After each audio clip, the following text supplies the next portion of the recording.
podcasts you love. From people you trust. This is Twit. Hi, this is Leo Laporte, and this is my Tech Guy podcast. This show originally aired on the Premier Networks Saturday, January 29th, 2022. This is episode 1863. Enjoy. No ads, just the content. That's what you get when you join Club Twit. You even get extras like Twit Plus, our new bonus feed just for members, and exclusive access to the Club Twit Discord community. Join now for just $7 a month and support Twit as we continue to create top-notch podcasts you expect and deserve. We're just getting started, so be one of the first to join as we build Club Twit from the ground up. You could be an early member. Go to twit.tv/clubtwit to learn more and sign up now. Thanks. Well, hey, how are you today? Leo Laporte here.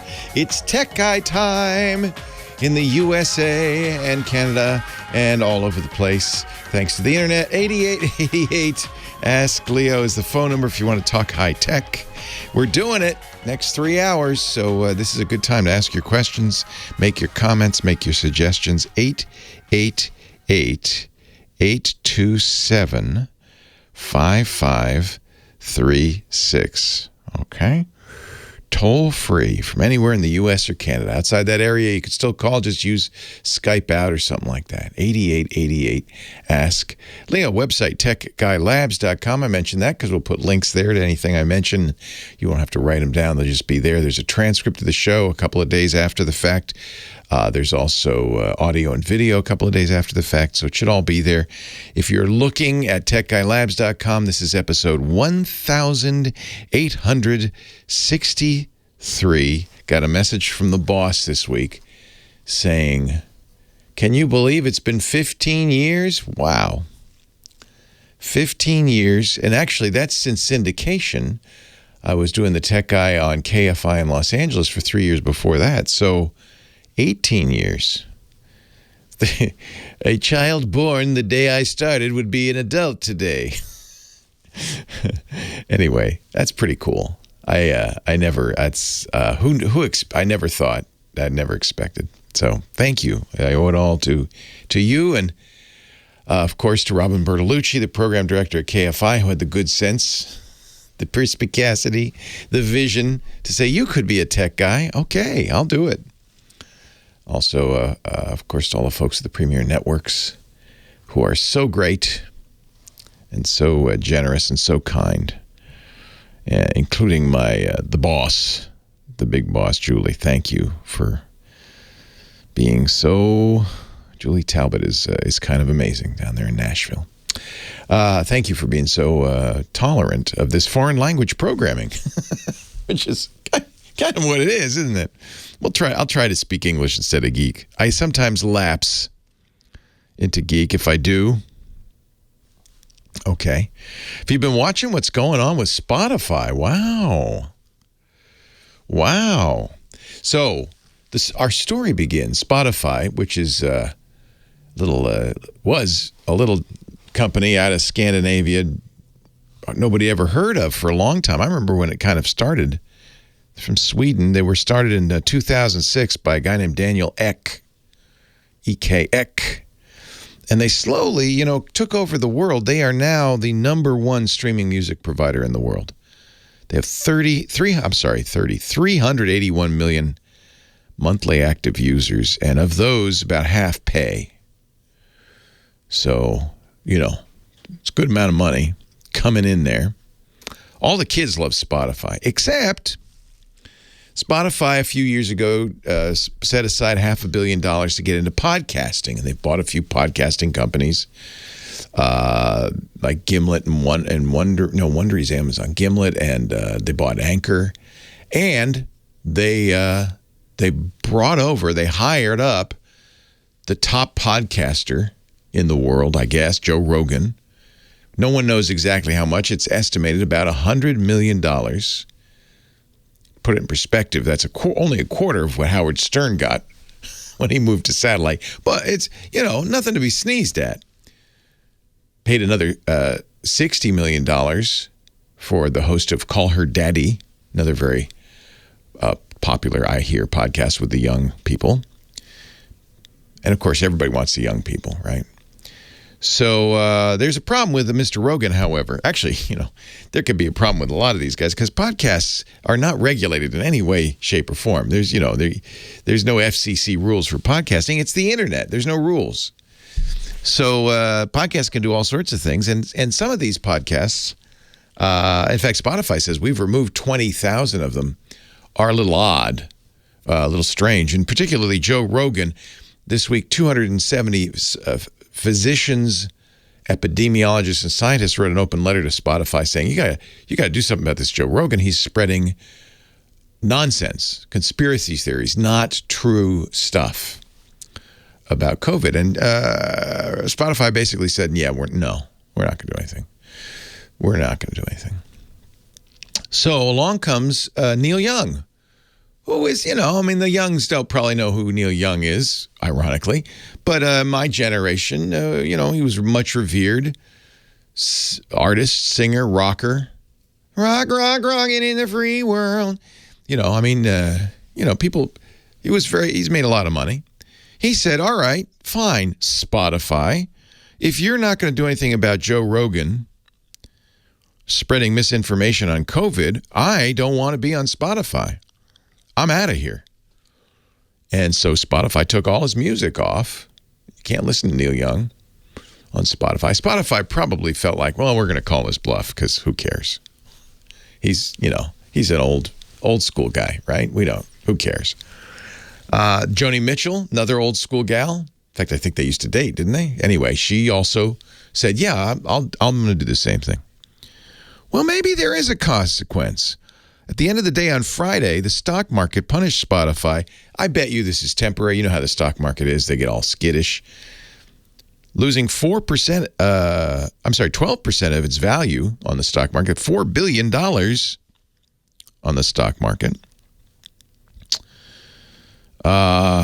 You might see on Twitter and other places, like it makes any difference, hashtag delete Spotify, hashtag cancel Spotify, instructions how to get. We've seen this before. Remember the hashtag delete Facebook?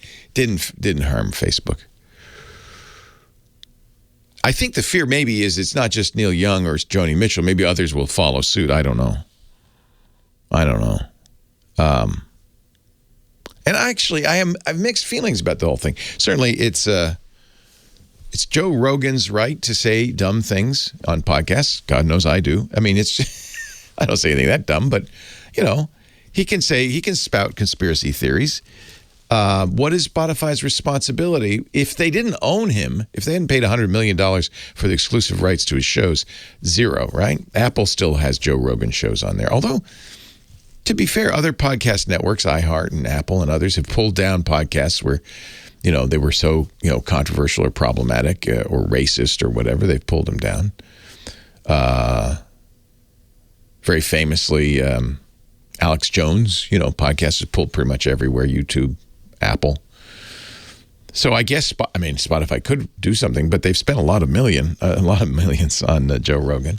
So, and I don't know, maybe put a warning on there. I have very mixed feeling. As a podcaster, as a broadcaster, it's different on broadcast, because we're regulated by the Federal Communications Commission, rightly so, because radio stations use public airwaves to broadcast. So we are licensed, and, there's all sorts of requirements radio stations have to follow. And, we have a public file, every radio station does, of the stuff we do for the community, et cetera, et cetera. And, of course, we can't say the 7 bad words. And, all of that's, I think, completely appropriate. We're using the public airwaves, and that's part of the deal. But the internet is not. The internet's just the internet. No regulations at all. In fact, one might say the government can't regulate the internet because of the First Amendment. They can it's like regulating highways. You can regulate highways because you built them. And, people have it's a privilege, not a right to drive. Privilege, not a right to use for a radio station to use the airwaves. So you can regulate that, but not the internet because of the First Amendment. So it's up to the companies to decide what to do. Government can't say, right now anyway, and I think this is right. I think it's important we preserve the First Amendment. Can't say to a company like Spotify, you got to stop that, knock it off. No, they can't do it. protected. So I don't know. I just don't know. Spotify said it has removed 20,000 podcast episodes related to COVID-19 since the start of the pandemic. That's a lot. But and when we first got Joe Rogan on our podcasts, we did pull down some stuff. We pulled them off of YouTube, and we pulled down, I think it was 40 shows that we don't distribute, says Spotify, because of the content. Rogan has 11 million users an episode. Now, to be fair, Neil Young apparently has 6 million listeners a month, individual listeners. So it's actually not an uneven fight. I don't know what to think. I do not know what to think. Maybe put a little thing on it saying, and Joe, you should do this. I'm talking to Joe like he listens. Joe, my buddy Joe, never met the man. You should do this. You should just put a disclaimer. I'm not a doctor. I'm a comedian. What you hear on this show is comedy. If you want medical advice, go somewhere else. Say that. Of course, he sells vitamins. He sells sorts of stuff. The controversial podcast was one he had on New Year's Eve this year, where he had a doctor on who claims to have part inventor of mRNA vaccines. I hear. I haven't listened to the show, so this is hearsay. He invented them, which he apparently did not. I don't know. And then B, that they're no good, and we're being hypnotized into taking them. It's all hypnosis. That's what Kid Rock says too. Kid Rock is still on Spotify, I might add. I don't know. Just one of many battles raging now on the internet. North Korea's internet was taken down by, there were 2 cyber attacks this week for political reasons, which I find fascinating. North Korea's internet brought down shortly after they launched a missile by, was it a government or was it, I don't know, suspected cyber attacks just for a few hours. And then hackers took credit for bringing down the Belarus train system, because the Russians were using it to transport military gear to the front in Ukraine. And so they ransomwared the train system in Belarus, shut it down. This is interesting. Hacktivism. I don't know what to think of that either. 8888 Ask Leo, but that's why you're here. You can tell me what to think. 888-827-5536, or I'll help you with your printer. I can do that too. Leo Laporte, the tech guy. We're going to go to the phones. Next, Scott Wilkinson, home theater guru, coming up.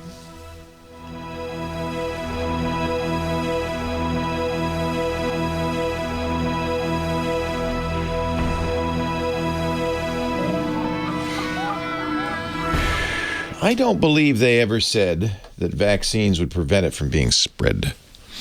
But maybe they did. Obviously, we are learning all the time, and we now know that's not true. I'm still checking my PCR results. Looking, searching. They said by noon. No, this mini story has gotten worse and worse. So they towed it, finally. But we bought it in Marin, at Mini Marin, and apparently they have no idea what's wrong. So they sent it to BMW of San Francisco. I guess because the Mini is basically a BMW i3 with a Mini body on it. Anyway, they didn't even look at it. The BMW people got it. They don't care. We didn't even buy it from them. So they just put it in the back lot and let it sit there. Finally, they looked at it, I think on Friday, and said, well, we ordered a part. It might be a while. It'd probably be 3 to 6 weeks. So it's sitting in San Francisco. Unbelievable. Lisa doesn't. She says, "I'm selling it. I don't want this thing anymore." But I have to say, everything breaks in the world, right? I mean, it's not unusual for things to break. It's how the company responds when they break, and this has not been a great experience. So it's not a lemon law yet, right? Lemon law, it has to keep breaking and blah blah blah. Although I guess it might qualify if they if it's months that you can't use the car because they can't fix it, I guess that would be a lemon law. She might have to invoke that. Well, don't listen to Rachel Maddow for your medical advice. It was the case in Delta. I think that we did think that, or they did think that it would make you less likely to spread it because you wouldn't get it. And again, it's a novel virus, and we're learning about it as we go. I don't think it's correct to say that the vaccine doesn't work, and I really think it's inappropriate to say don't get it.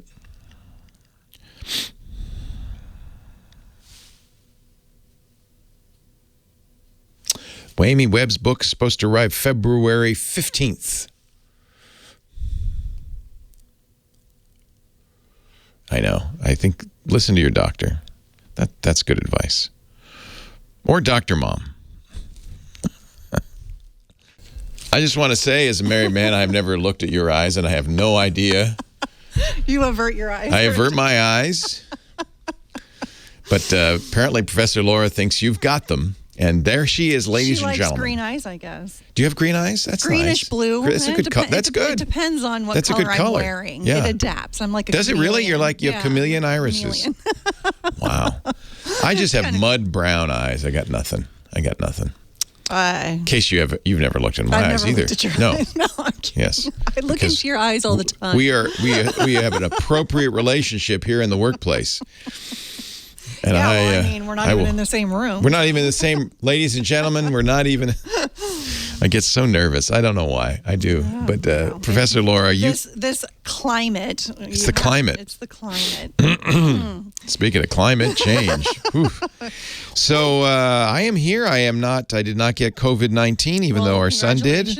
I'm glad. I had a test. I've tested 3 times now, waiting for the last PCR test, which is the most sensitive. And if that's clear, I'm going to come breathe on you. Oh, no, I won't. I won't do that. I could use a vacation. Yeah.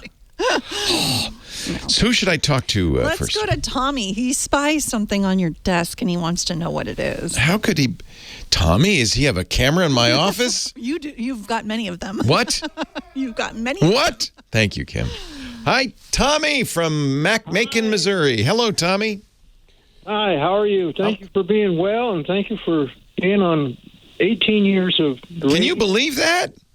Yeah. Us old folks, we all got to watch each other's back. Yeah, it creeps up on you, doesn't it, Tommy? You can vouch for that. And I have one more good... one day you're at your high school prom, the next day they're giving you a gold watch. Yeah, I've done that a long time ago. What would you like to know about my desk? That device that you have your phone setting on, is that a fast charger?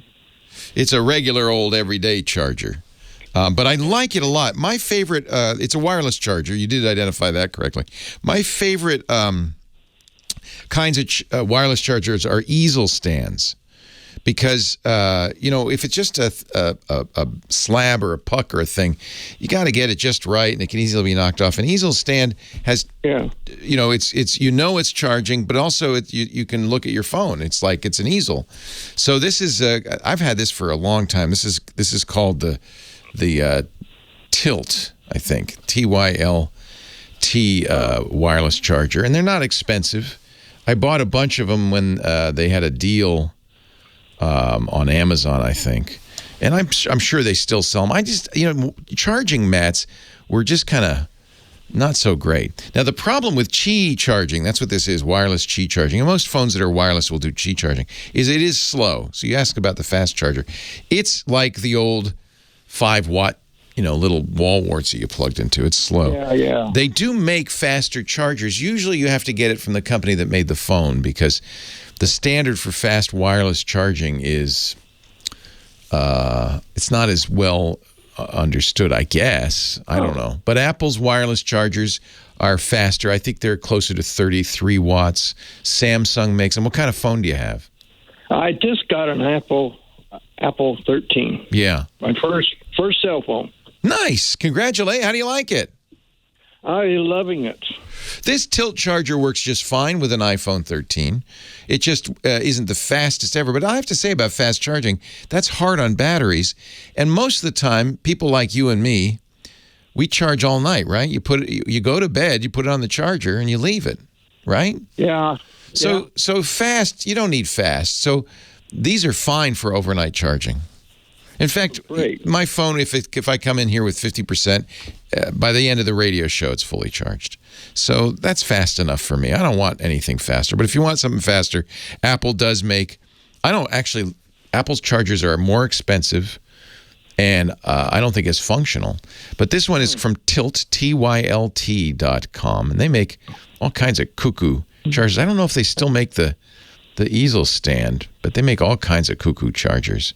They have one that looks like a bowl. I don't know. I guess for your living room. Here, charge on my bowl. Oh, you can put your keys and stuff in it. And then the phone on top of it. It's called the Bowl wireless charging pad. Not recommended, in my opinion. I would, and this one says 10-watt fast wireless, which certainly is better than 5-watt. But I think you can get fast wireless up to 30 watts. That's what I think. Cool. And I have one more comment to you. Yes, sir. Go your 49ers. Oh, we are all... I forgot to wear my gold jacket, but we are all excited about tomorrow. You're going to play us in the Super Bowl. So who is us? Patrick Mahomes. All right. You're a KC fan. Yes, sir. Oh, you know what? I'm terrified of the Chiefs. We probably will play them if we win, and they'll kill us. Leo Laporte, the tech guy. Scott Wilkinson coming up. Yeah. KC looks so good, man. They really look good. Holy cow. Well, I was originally a Rams fan because I was originally born in Los Angeles. Oh, nice. Well, Rams are our, I guess, natural hereditary enemy. Yeah. And we've been kind of beating them up on them this year. But you know what? Stafford's good. The Rams are favored. I can't believe we got this far, to be honest with you. I thought Aaron Rodgers would nuke us. So. The Rams took out Brady, and I was happy about that. Yes, I am happy about that, too. It's time for a change. Maybe we can take out Mahomes. That would be... Wow. Well, then I go down to the last 13 seconds when I fell asleep. Oh, no, you missed it?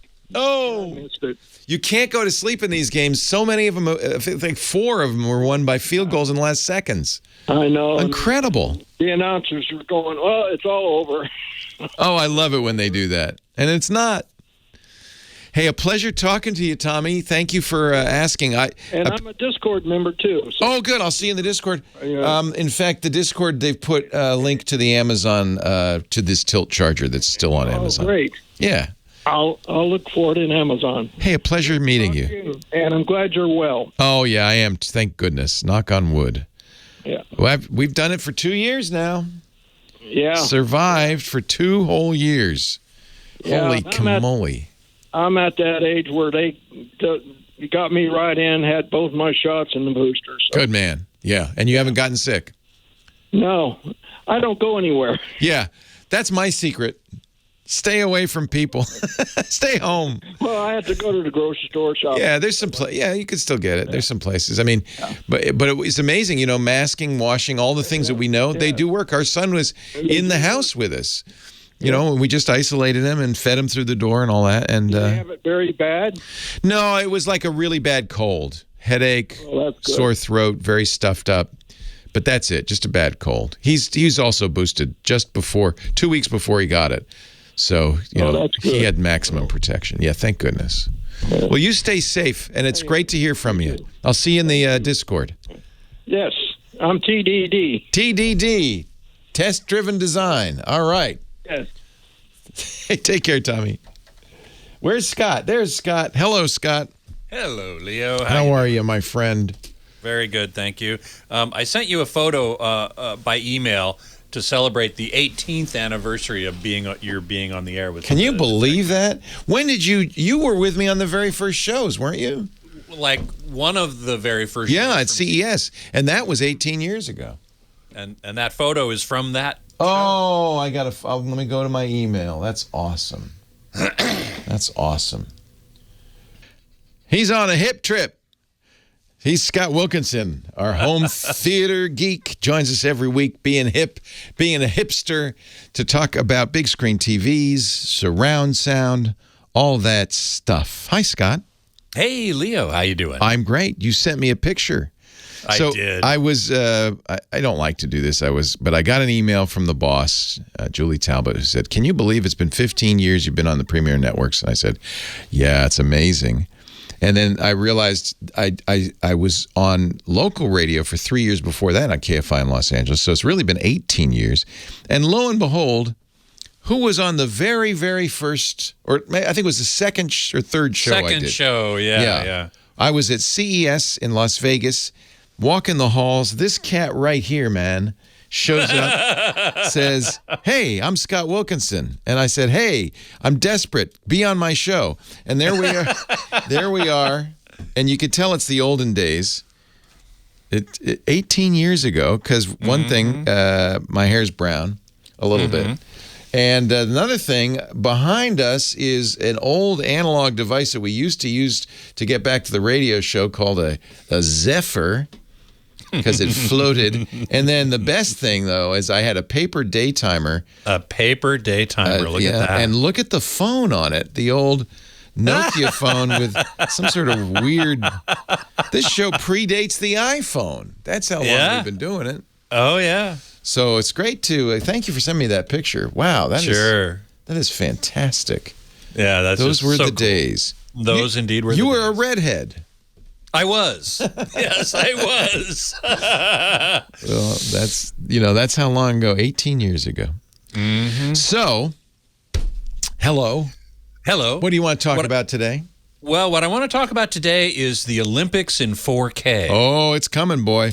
It's coming. The opening ceremonies are next week. You know, it breaks my heart because the Super Bowl will not be in 4K. NBC says we're not going to do that because I don't know why. But I don't know why either, because it's NBC's the Olympics. The Olympics as well, and they're doing tons in 4K. Now, how do we watch in 4K, though? Because broadcast is not 4K. No, that's correct. It's streaming, or certain cable providers are doing it as well. I have to tell you, I found in my research for today, I found a really great website that has a lot of information about this called TheStreamable.com. The Streamable, and of course, The Streamable. What more would you want to stream than the Olympics today, anyway? Well, most of the articles about the Olympics in 4K are just basically a press release from NBC. But these guys went into some serious detail. Oh, boy, and they cover a lot of stuff. How to watch WWE, Australian Men's Open, how to stream NHL games, how to stream NBA games. Yep. So they tell you the deets about getting the Olympics in 4K. Right. Now, if you scroll down a bit from their homepage, you'll see a matrix, basically, of all the markets in the U.S. Wow. Albuquerque, Atlanta, Austin, so on, and all the different sources of 4K. Okay. And the primary ones are Comcast Xfinity and YouTube TV. Oh, so now isn't it going to be on Peacock as well because it's NBC? No, it's not going to be in 4K on Peacock. Well, that's a streaming service. Why not? I know. I can't believe that. And I learned that on this article from The Streamable. Okay. If you have Comcast Infinity, which, believe it or not, I will have in Santa Cruz, but I'm arriving there the day after the Olympics close. Oh, wow. But it's available in most markets that have Comcast Xfinity. Not all, because Peacock is at least streaming in real time. You know, like at the actually live. But they're not streaming in 4K HDR. Correct. So the HDR coverage will be Comcast, Altice, which is Optimum Online, Verizon, only in New York. Yeah, Fubo, and YouTube TV. Now, I subscribe to YouTube TV. In fact, I pay $20 extra. $20 extra for 4K streaming, which is nutso. But you'll be able to see the Olympics in 4K, and a lot of it. They're doing a lot of it this year. Oh, that's good news. It's the very first Winter Olympics in 4K HDR, and we have to make sure that we emphasize that it's also not only 4K resolution, but HDR, high dynamic range. That snow's going to be blinding. Blindingly white. That'll be fun. It'll be great. When it comes to action, especially sports, frame rate's also important. Very important. I haven't read anything about they're doing it in high frame rate. It'll just be the standard. Well, what is the standard? 30 frames in broadcast it's 30. Right. And in streaming, sometimes you can get 60p. Correct. Progressive Correct. 60. Correct. It would be 60 better. frames per second would be much better. And Much better. You know what would be better than that? 120. Yeah, true. But nobody's going to do that. Because the higher the frame rate, the more data. And so Correct. And the more bandwidth. More bandwidth it uses, yeah. Correct. So, if they were to do it in 60, and I don't know for sure if they are, but if they were, then all this sports stuff would look amazing. Yeah. Yeah. I'm totally into high frame rate. Me too. It's more. To me, it's even more important than 4K. Both is nice. Yeah. But if you can get HDR high frame rate, 4K, well, they all go together. You can't get. They all go together. Yeah, they really do all go Yeah, together. yeah. Well, you can, but you probably won't. Right. There all aren't of very many- NBC's 4K cameras, Yep. all of them are in China. That's why they're not doing the Super Bowl in 4K, because they sent them all to China. That's right. Yeah. Wow, I hadn't realized that, but that's certainly true because the Super Bowl is during the Olympics, right? Yes, same time. So now another interesting thing, Comcast, of course, owns NBC, so they own the Olympics. But when you say they'll be streaming 4K on Comcast, you don't mean on your cable TV. Well, here's the interesting part. Comcast Xfinity, quote-unquote cable TV, is actually IPTV. It's delivered over the internet. What? Well, now, okay, if you have one of those X1 systems, it is. Correct. So that's the key. If you don't have Comcast's fancy Dan set-top box, the X1, you won't see 4K. That's probably true. And I have to say, I'm going to have the X1, and I'm... Yeah, I got rid of my X1s because they were awful. Oh, really? Well, I don't like them. I like TiVo, but there's an example. I can watch the Olympics on Comcast on TiVo. It will not be 4K. Correct. You have to watch in the X1. And I'm thinking you have to stream. You can't turn to the NBC channel in your area and see it as 4K. Well, that's a very interesting question. I don't know the answer to that. That's how it was in previous Olympics. And by the way, in the old days, it didn't stream all that well. I think we've solved that. It's probably much better. I mean, we're talking 8 years ago, but I think it's probably better. And I had a lot of bandwidth, but Xfinity couldn't keep up with it. I think because a lot of people were trying to watch, right? Yeah. Well, that's true. So if you have an X1 box, I believe this is the case. Correct me, anybody knows better. But if you have an X1 box, there will be an Olympics stream channel on it, and that's where you'll watch. Okay. Don't go to your NBC channel and expect to see that in 4K. That TV. Well, that's a really good point. I hadn't thought of that. I'll have to look into that, but. I'm going to watch on YouTube TV. Yeah, YouTube TV. That's really, I think, the best way to do it. Costs as much as a cable subscription. Actually, $85 when you get the 4K option. But then, I don't know. Will I go to the NBC channel? Probably not. I'll probably have to. I don't know how it's going to work. It's still a mystery. It's still a mystery. Scott Wilkinson, there's no mystery here every Saturday, and you can find him at techhive.com. Thank you, Scott. You bet. Soon to be in Santa Cruz. So Xfinity.com has a website where they probably make this all as clear as mud. Let's look. Let's look. Yeah, let's look. Let's see. Yeah. Here we go. 4K Sports, says X1, right? 4K Sports available on Xfinity X1. Live says, check our schedule. And then some games, which are all over. There's some on college football, which is all over. Major League Baseball, definitely all over. Yeah. So you need the box, I think. This doesn't say. You know, I hadn't thought of that, but you're right. Yeah. You're right. I'm pretty sure because they don't. Because they're not the gonna- X1. I did get the X1.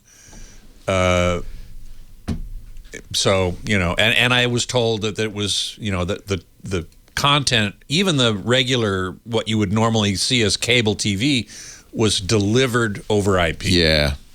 I'm gonna run get a cup of coffee. This is all yours. Oh yeah. Thank you. Hello, everyone. So nice to see you all. Let's see. Yeah, Mike B says all the 4K cameras are over in China, so no 4K for the Super Bowl, which is fine with me personally because I don't even know who's playing in the Super Bowl. I'll be watching the Puppy Bowl.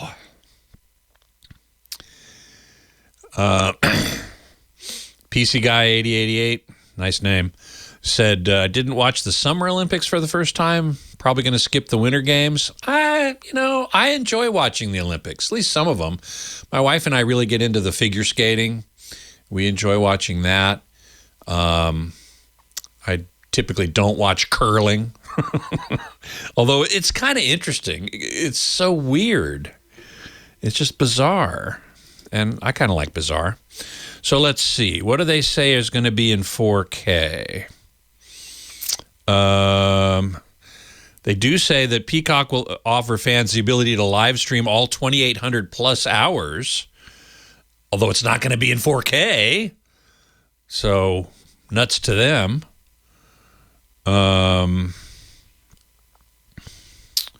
Let's see here. The streamable article is just great. It just has everything in it about this.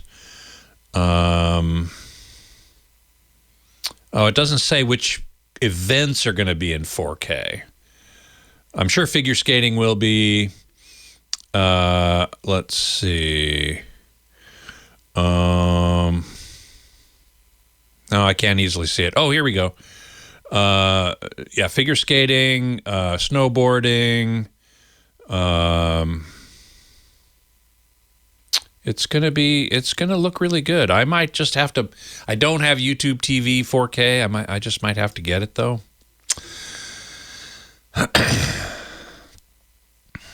Let's see. Got a bunch of comments here.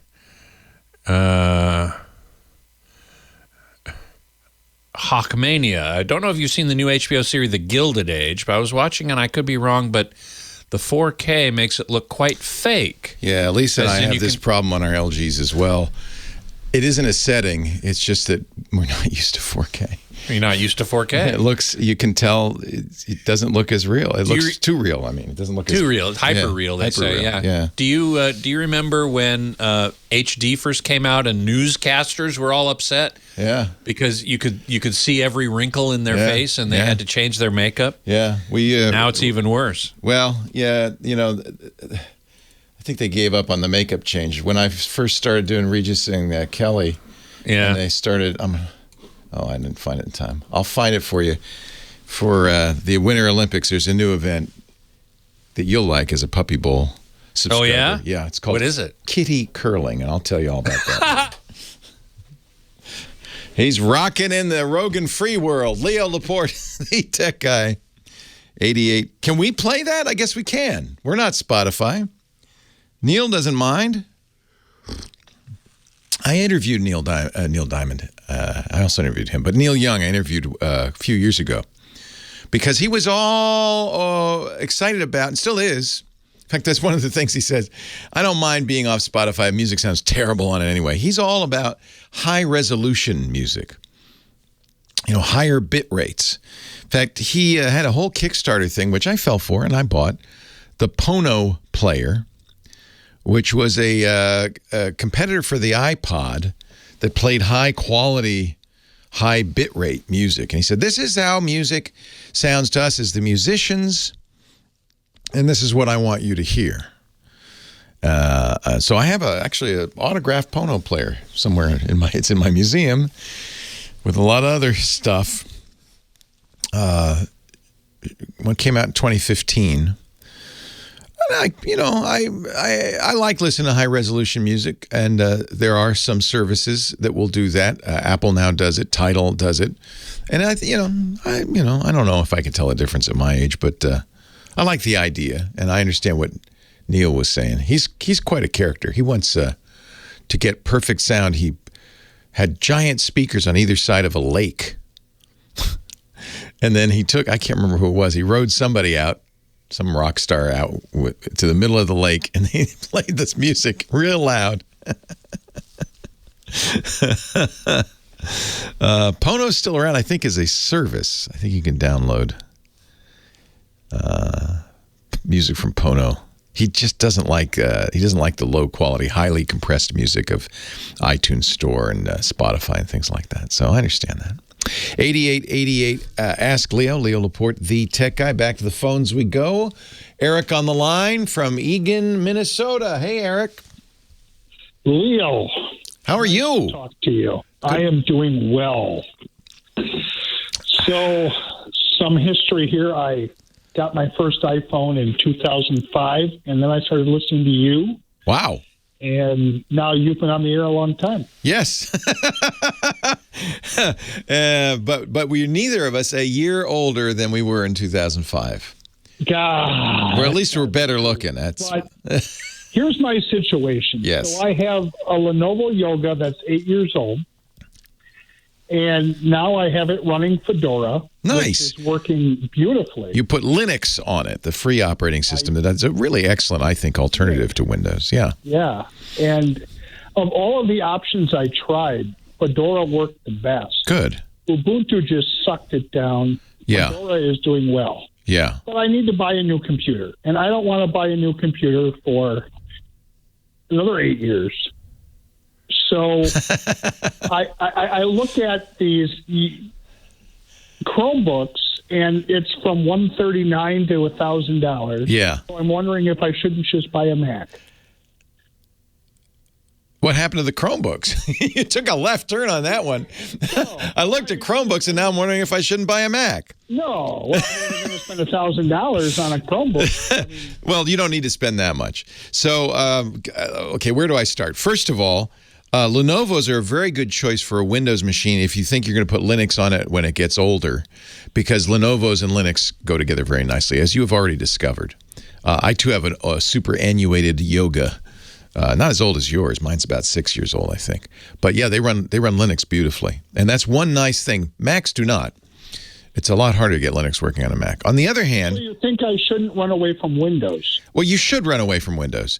It's interesting. Your choices that you've described, the three choices, Fedora, Linux, a Chromebook, and Mac, are all based on the Unix operating system. Two Linuxes, because Chromebooks are Linux, and Mac is based on BSD, free BSD. So they have as their heritage something I think that's superior to Windows and has a long-standing tradition of rock-solid performance. That's why most servers run on a Unix-like operating system, whether it's Linux or Unix itself. It's solid.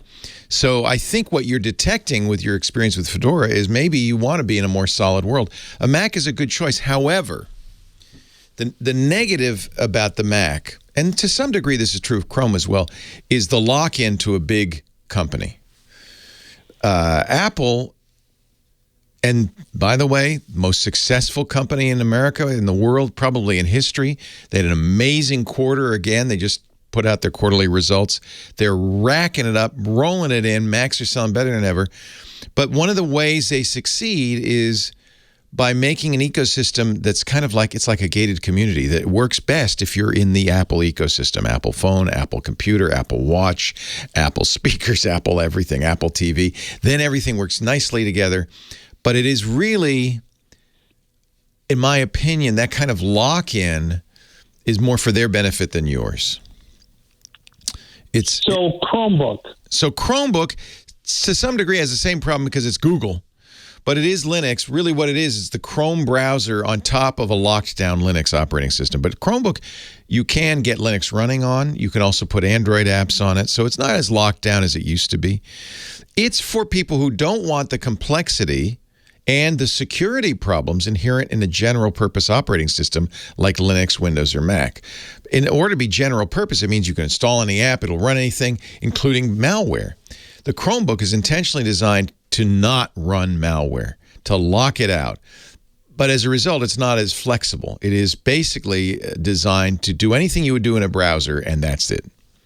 So maybe some more information. I mean, I'm on a computer all day like many people are. It depends what you want to do. What do you do with All it? I need is, like you said, living in the Chrome browser. If your email is in the browser, is your email in the browser? You like to use that? It is. I mean, Yep. I use Outlook, and I have a Gmail account as well. But I mean, If you use Outlook.com, you can use that just fine. Gmail, just fine. Yeah. If you don't, in other words, want to use Outlook, the standalone application, because that will not run on a Chromebook. A Chromebook, that's $140, and a Chromebook, that's... I would say you don't have to spend $1,000. Those are really ridiculous. But I think $500 is about right, the sweet spot for a Chromebook. Chromebooks don't need as much memory, as much storage, as fast a processor as these general purpose operating systems. So they can be less expensive. But what you don't want to sacrifice, to get them down to $150 to $200, you sacrifice on the keyboard, the trackpad, and the screen. I would look at an Acer. Sweet spot. Say again? Oh, you were just giving it to me. I'm sorry. I would say the Acer Spin is a very good choice. They range around $500 to $600. They have aluminum bodies. They're very much like a real laptop, but they're more secure, more reliable. And yeah, if you live in a browser and you always want to use Chrome, you don't want to use Firefox, Safari, some other browser. Again, corporate lock-in, but there's a lot to be said for a Chromebook. I think most people who think they need Windows or Mac really should be buying a Chromebook. It's so much more secure. That's awesome. Yeah. Thank you, Leo. You're welcome. I'm glad you asked, because this is complex. If you were going to do video editing, or you were a photographer and you wanted to use Lightroom and Photoshop, I wouldn't recommend it. You need to have a more powerful, general purpose computer. But if you live in the browser, absolutely get a Chromebook. It's just so much less overhead. It's just a better way to go. Thank you for all you I'm do. glad you asked, Eric. Yeah. Now, I happen to have all of the above. I like them all. But that's kind of my job. And iPads, I should mention iPads. Again, Apple ecosystem, that's the downside. The positive is also very secure, very reliable. And for a lot of people, an iPad is a good choice as kind of their primary machine. It's a little more capable because you not only can use the browser, you can also use apps. And there's a very large a variety of apps available for the iPad. So that's another good choice. In terms of security and simplicity, Chromebook, then iPad, then probably Linux, Mac, Windows the least. Leo Laporte, the tech guy.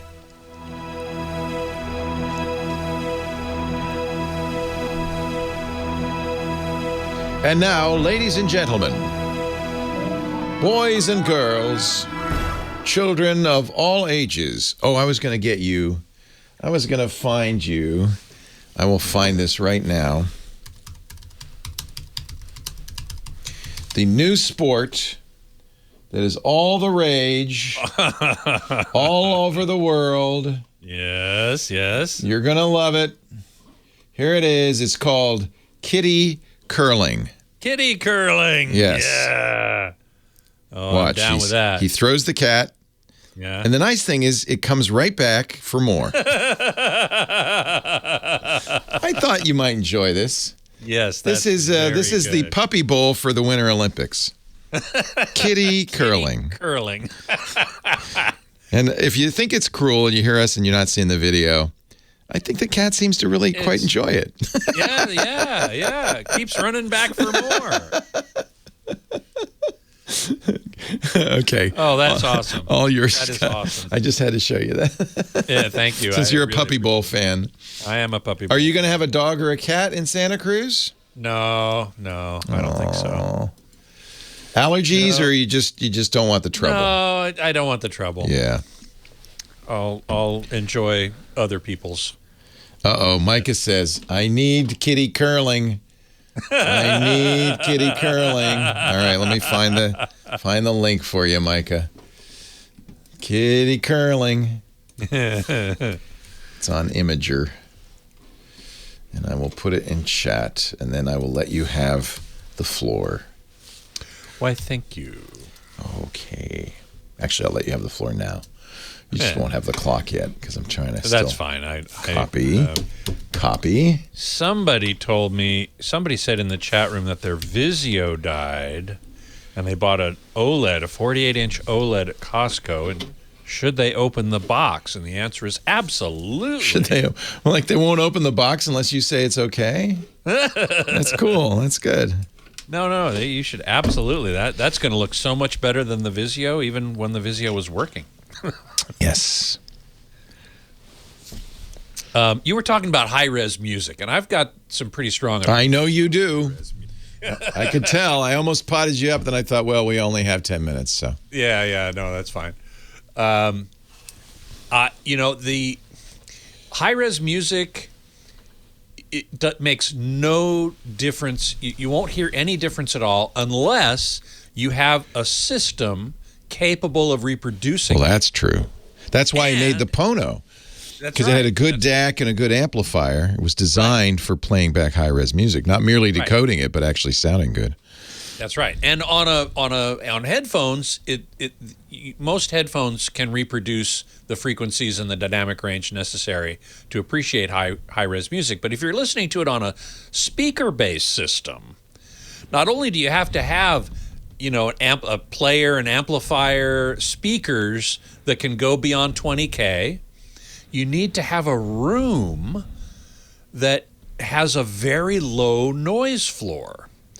And then you also have to have ears that can distinguish. Well, there's that too. Exactly so. So, assuming you have ears that can distinguish, if you have a system that can reproduce frequencies above 20K, then now can you hear that? No, but there are various theories about frequencies above 20K being conveyed in other ways. I've heard theories that it somehow impacts your skin, and your sensory system sort of notices the difference. I did an admittedly non-scientific experiment on AVS Forum some years ago, quite a few years ago now, where I sent out. I had the help of Mark Waldrop, head of AIX Records, and he records in high res. He records at 2496, 24-bit resolution, 96 kilohertz, and he gave me 3 recorded tracks that he had recorded at 2496. And he gave me 2 copies of each one. One of them was native at 2496, and one of them was downshifted to CD quality, 16 bits, 44.1 kilohertz. All level matched and everything. And I just labeled them randomly A and B for each track. And I put them up on the website, and I said, download these, listen to them, and tell me which one's high res. And also, when you send back your information, your votes for which one is high res for each of these 3 tracks, tell me what system you were listening on. And so I got back, I don't know, 100 replies, maybe 80, something like that. And interestingly, the people with systems that were not high-res capable, they got a correct rate of 50%, exactly as you would expect from just random guessing. Those who did have high-res systems got a correct rate of 80%.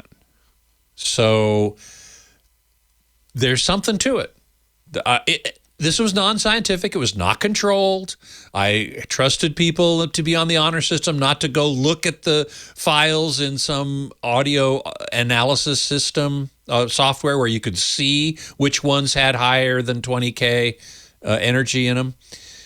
So, take it for what it's worth, but I tend to think there is something there, but you have to have the right environment. The thing that kills me the most is Sony for a while was really big into high-res audio in the car. Now, high-res audio in a car makes no sense to me whatsoever because I don't care if you're in a Bentley or a Rolls or something. It's not going to be a quiet environment that is required to hear the dynamic range of high-res audio. It's simply not. So why put high-res audio in a car? It makes no sense. Now on headphones, it makes more sense because you don't have to have a quiet room. If you have good isolating headphones, most of them can reproduce above 20K. And there, your ears become more of the issue, your hearing system. Hey, the Sue the Writer's in the chat room. Hey, the Sue the Writer, good to see you.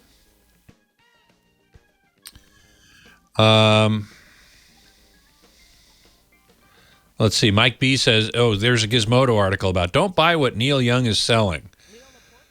I assume you mean high-res audio? Yeah, they review the Pono. But, that's kind of link baity. I don't trust those either. I think it's more complicated than that. But the Nyquist theorem says there's only a certain number of bits you need to accurately reproduce.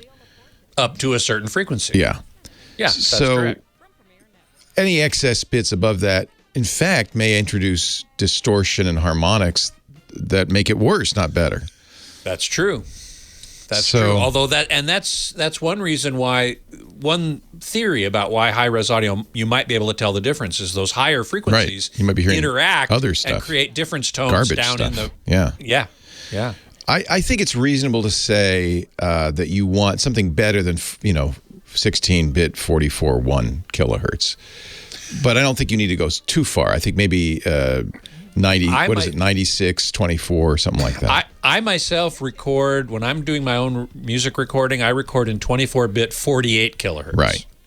Actually, I asked Joe Walsh once, and he said, I don't record at a high bit rate because it's too, he does 24-bit, but I don't record at a high sample rate because the files are too big.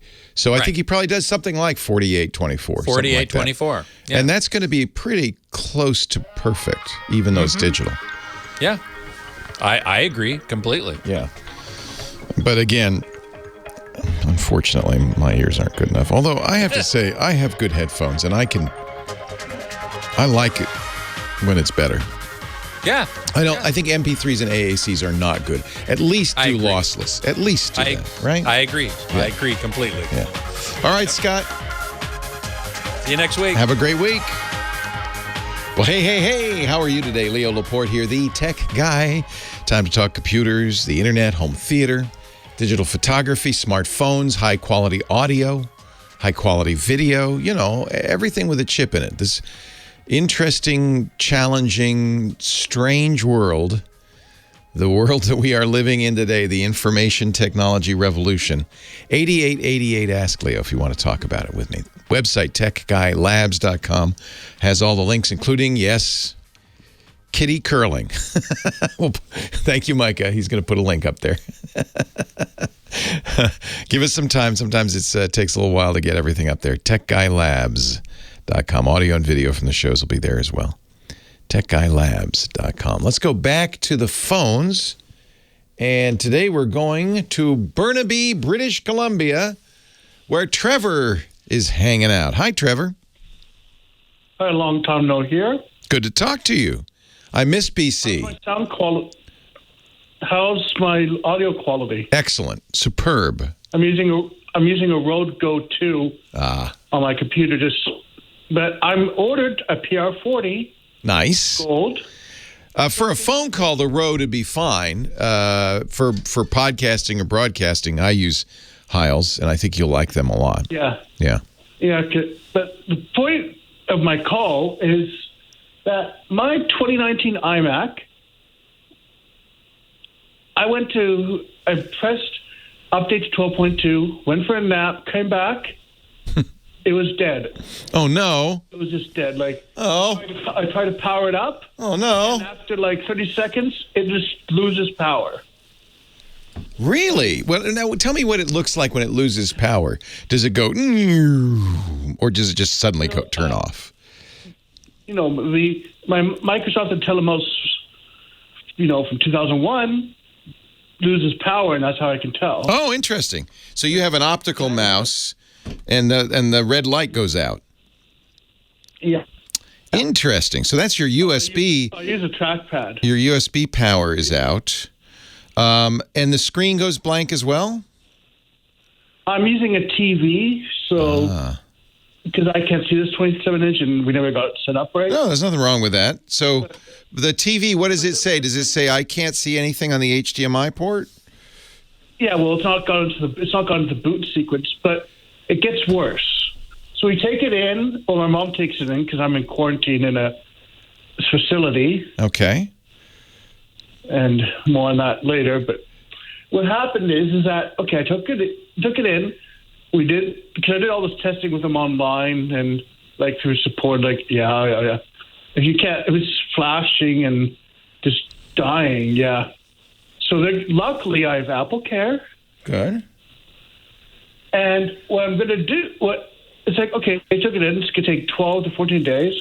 I have my mom's old MacBook because she upgraded to the new one this year. Nice. I've heard it. Lend that to you. Oh, it's actually, this was before the issue. Yeah. But guess what? What? I woke up this morning and this MacBook was powered dead. Oh, interesting. Do you have it plugged into the wall, or do you have it plugged into a power strip? What do you have it plugged into? Power strip, which I think is somewhere into the UPS, but it's you have a UPS on it. You do have a UPS on it. Okay. My second battery, but then my gaming machine in the last 2 months has been dying out. So the place where you're living may not have great power. I have a new complex from 2016, and I have 100 amps.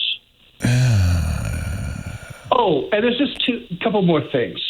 I have two 1400 BTU ACs running on all this too. Yeah, so you're drawing a lot of power. Those air conditioners especially are drawing a lot of power. I'm thinking you're getting brownouts. So there's different kinds of, you said UPS. I'll tell people that's an uninterruptible power supply.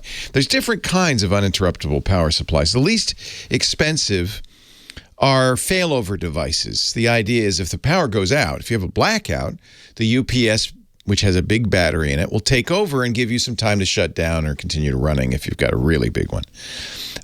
But that's the least expensive and not the kind you probably need. What you want, especially if the AC comes on and browns you out. Brownouts are actually terrible for hardware. We always think of surges, like suddenly spiking, as being the deadly thing to your computer or your TV or your electronics. And that's true. I'll never forget, I was on the phone with my collaborator on my first book, Gina Smith, and I heard a pow. And I said, what happened? She said, we just got hit by lightning. Even though she had uninterruptible power supplies, everything died, including her appliances in her kitchen. There was so much voltage that came from that lightning strike. It jumped across any fuses, jumped across any UPSs, and fried everything. Sometimes the reason to get a UPS is for the insurance, because it can't protect you against everything. But that spikes. That's less common. Sometimes you get a spike if there's a blackout and the utility then gets the power back on. Sometimes there's a spike of electricity that subsides back to the normal voltage. But even maybe more common, and I think in your case especially, a brownout, low power. And low power can be just as bad for electronics as overpower, as a spike. But for that, you're going to need to spend a little extra money on your UPS because you want one that instead of sitting there waiting for the power to go out, you want one that you're running through. In fact, laptops, in many cases, run through the batteries. So your laptop is powered by the battery. The battery is being charged when it's plugged in, but you're still running off the battery all the time. That's kind of what you want. You want a UPS where you're going to run off the battery all the time. Okay? You might even want a UPS with a voltage regulator. Or even a power conditioner. And then all of these get more and more expensive. So it's also going to depend on your budget. But because you've got these big AC units, the place where you're living may not have the best power anyway. Sometimes older buildings, that kind of thing. Maybe there's a lot of people sharing you said you had 100 amps. That's a lot. If you got 100 amps going into your apartment, that's a lot of power. That's more than you need. But maybe it's not consistent. Maybe it drops down. Maybe when the air conditioners come on, there's a brownout. So you might want to look like something.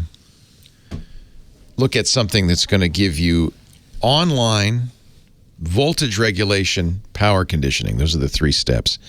Redcon5 in our chat room, who is an IT guy and works with this, says you need a Furman F1500 uninterruptible power supply with power conditioning and voltage regulator.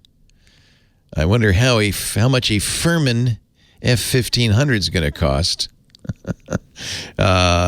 Runtime is going to depend on how much you're running off of it, just a few minutes. But the idea of these things is if there's a blackout, you're going to shut down. It just gives you the chance to an orderly shutdown. I'm just curious what the price is of this. Let me look on Amazon if they sell it, because usually when you see something like this, it's a little expensive, like $1,800 costs more than the computer. But on the other hand, so that's the level we're talking about. You probably have the least expensive UPS. So the cheapest thing is a surge suppressor, which is just a fuse. Then you go to UPS, which has a battery and is there in case power goes out. And then there's in milliseconds, it switches over to the battery. Then next step up, something that you run continuously. Then the next step up is voltage regulation and power conditioning. You may need all of that to really have reliable. And if your stuff keeps dying, that may be an indication that you really do need to spend some money on this. I would talk to the people who own the facility and say, "Hey, dudes, you got to do something here. You're killing me. You're killing me." Furman does make other power conditioner without a battery for $580. You could add that to your existing UPS. The power conditioning is probably what you need. Not so much the UPS, but the power conditioning. The UPS will help, though, if they're brownouts. So it's complicated, isn't it? 8888 Ask Leo. Leo Laporte, the tech guy. The chat room's coming up with all sorts of solutions, including a $270 trip light, which is actually pretty good, too. Pretty good, too. More of your calls coming up. Leo Laporte, the tech guy. A Furman. You need a Furman. A Frenzel holler. A Mergenthaler, Furmanthaler. Yeah, the MacBook battery will keep it running, but see, if it was affected, then maybe you have really dirty power. Really dirty power. That's not good. 5 cups already in the Wahoo afternoon of Chris in Miami. Wahoo! It's Lisa's birthday today. Everybody say happy birthday to her. And it's our anniversary. Because I thought, foolishly, as it turned out, I thought, I'm going to save on the whole present conundrum. If we get married on her birthday, then I can combine. But no. It just makes it even more important. Greg, the Mini's dead as a doornail and will be weeks before they'll get the part. They finally looked at it. They sent it to San Francisco. Yeah, well, I'm not forgetting this day, that's for sure. So we're going to go away next Tuesday and Wednesday. I won't be here. We're going to go for a little jaunt away for next week. And I've got presents for her today. I sent her flowers. I think I'm okay. Oh, I should make her a cake. German chocolate cake tonight, maybe, huh?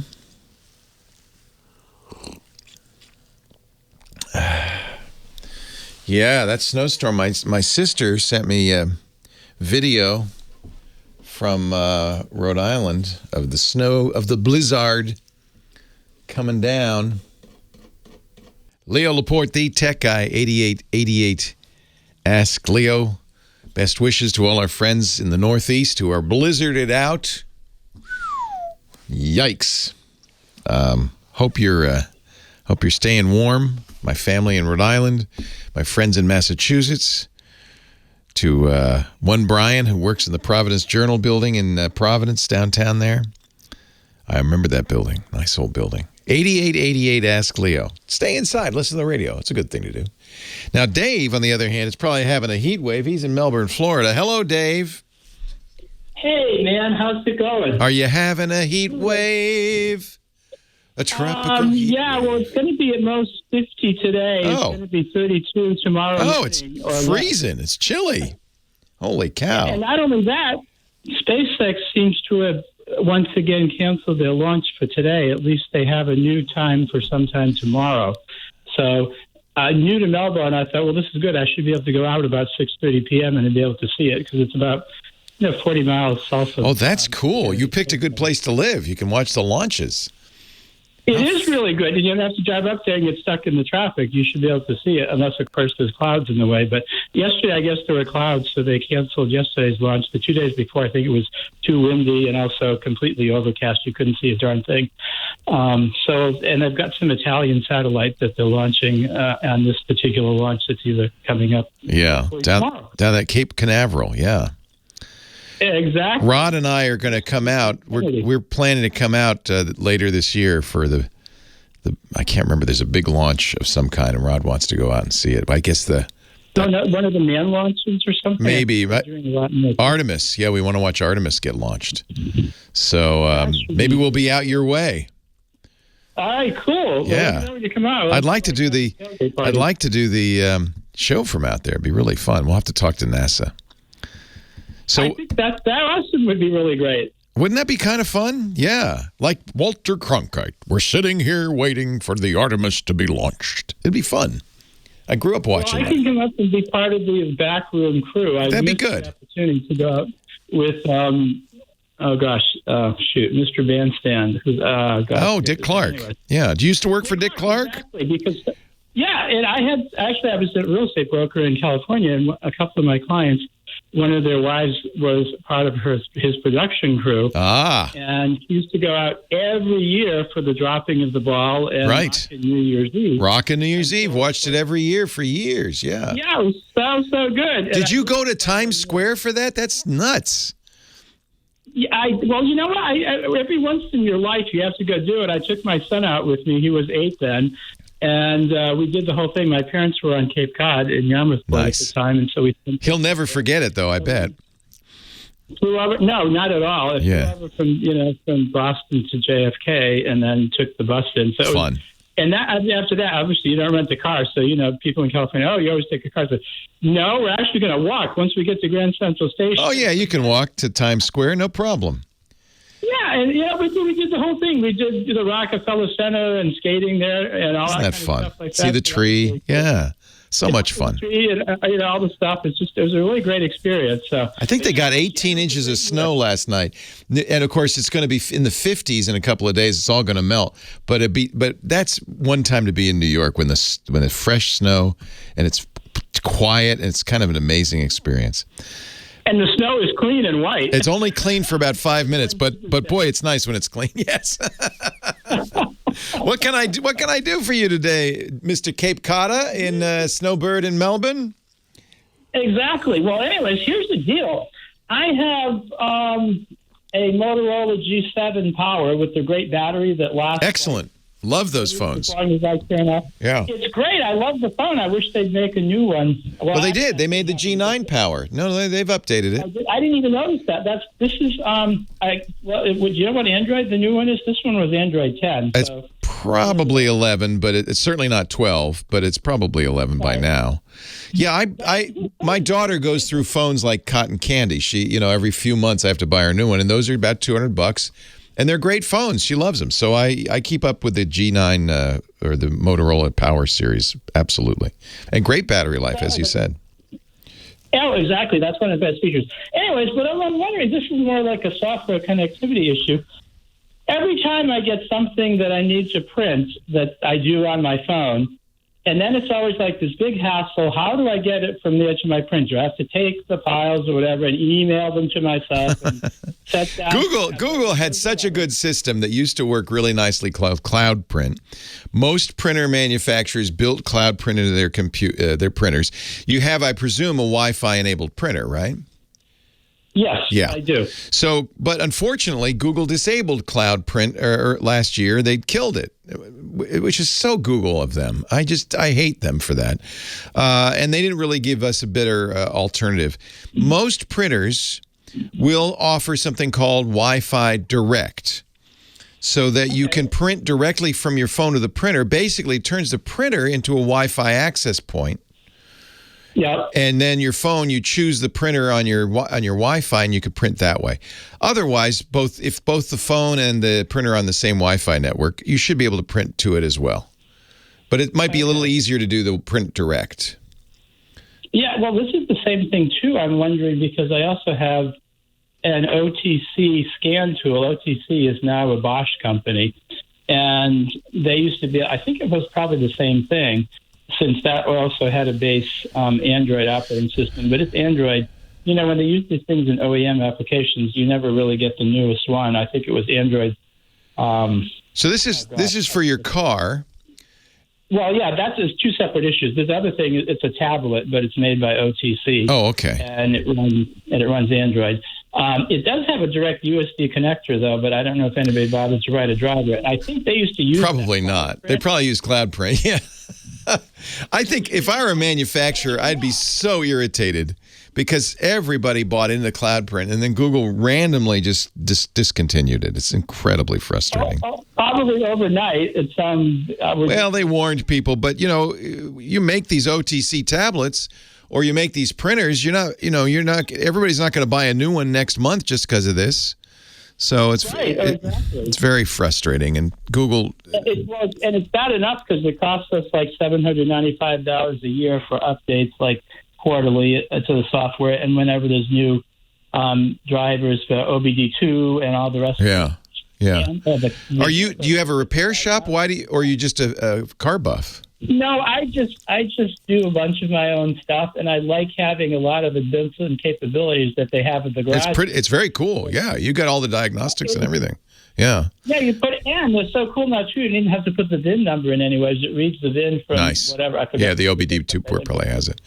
So there are some companies that have stepped up to try to offer similar Cloud Print stuff. Haven't tried them. There's DirectPrint.io and PaperCut.com.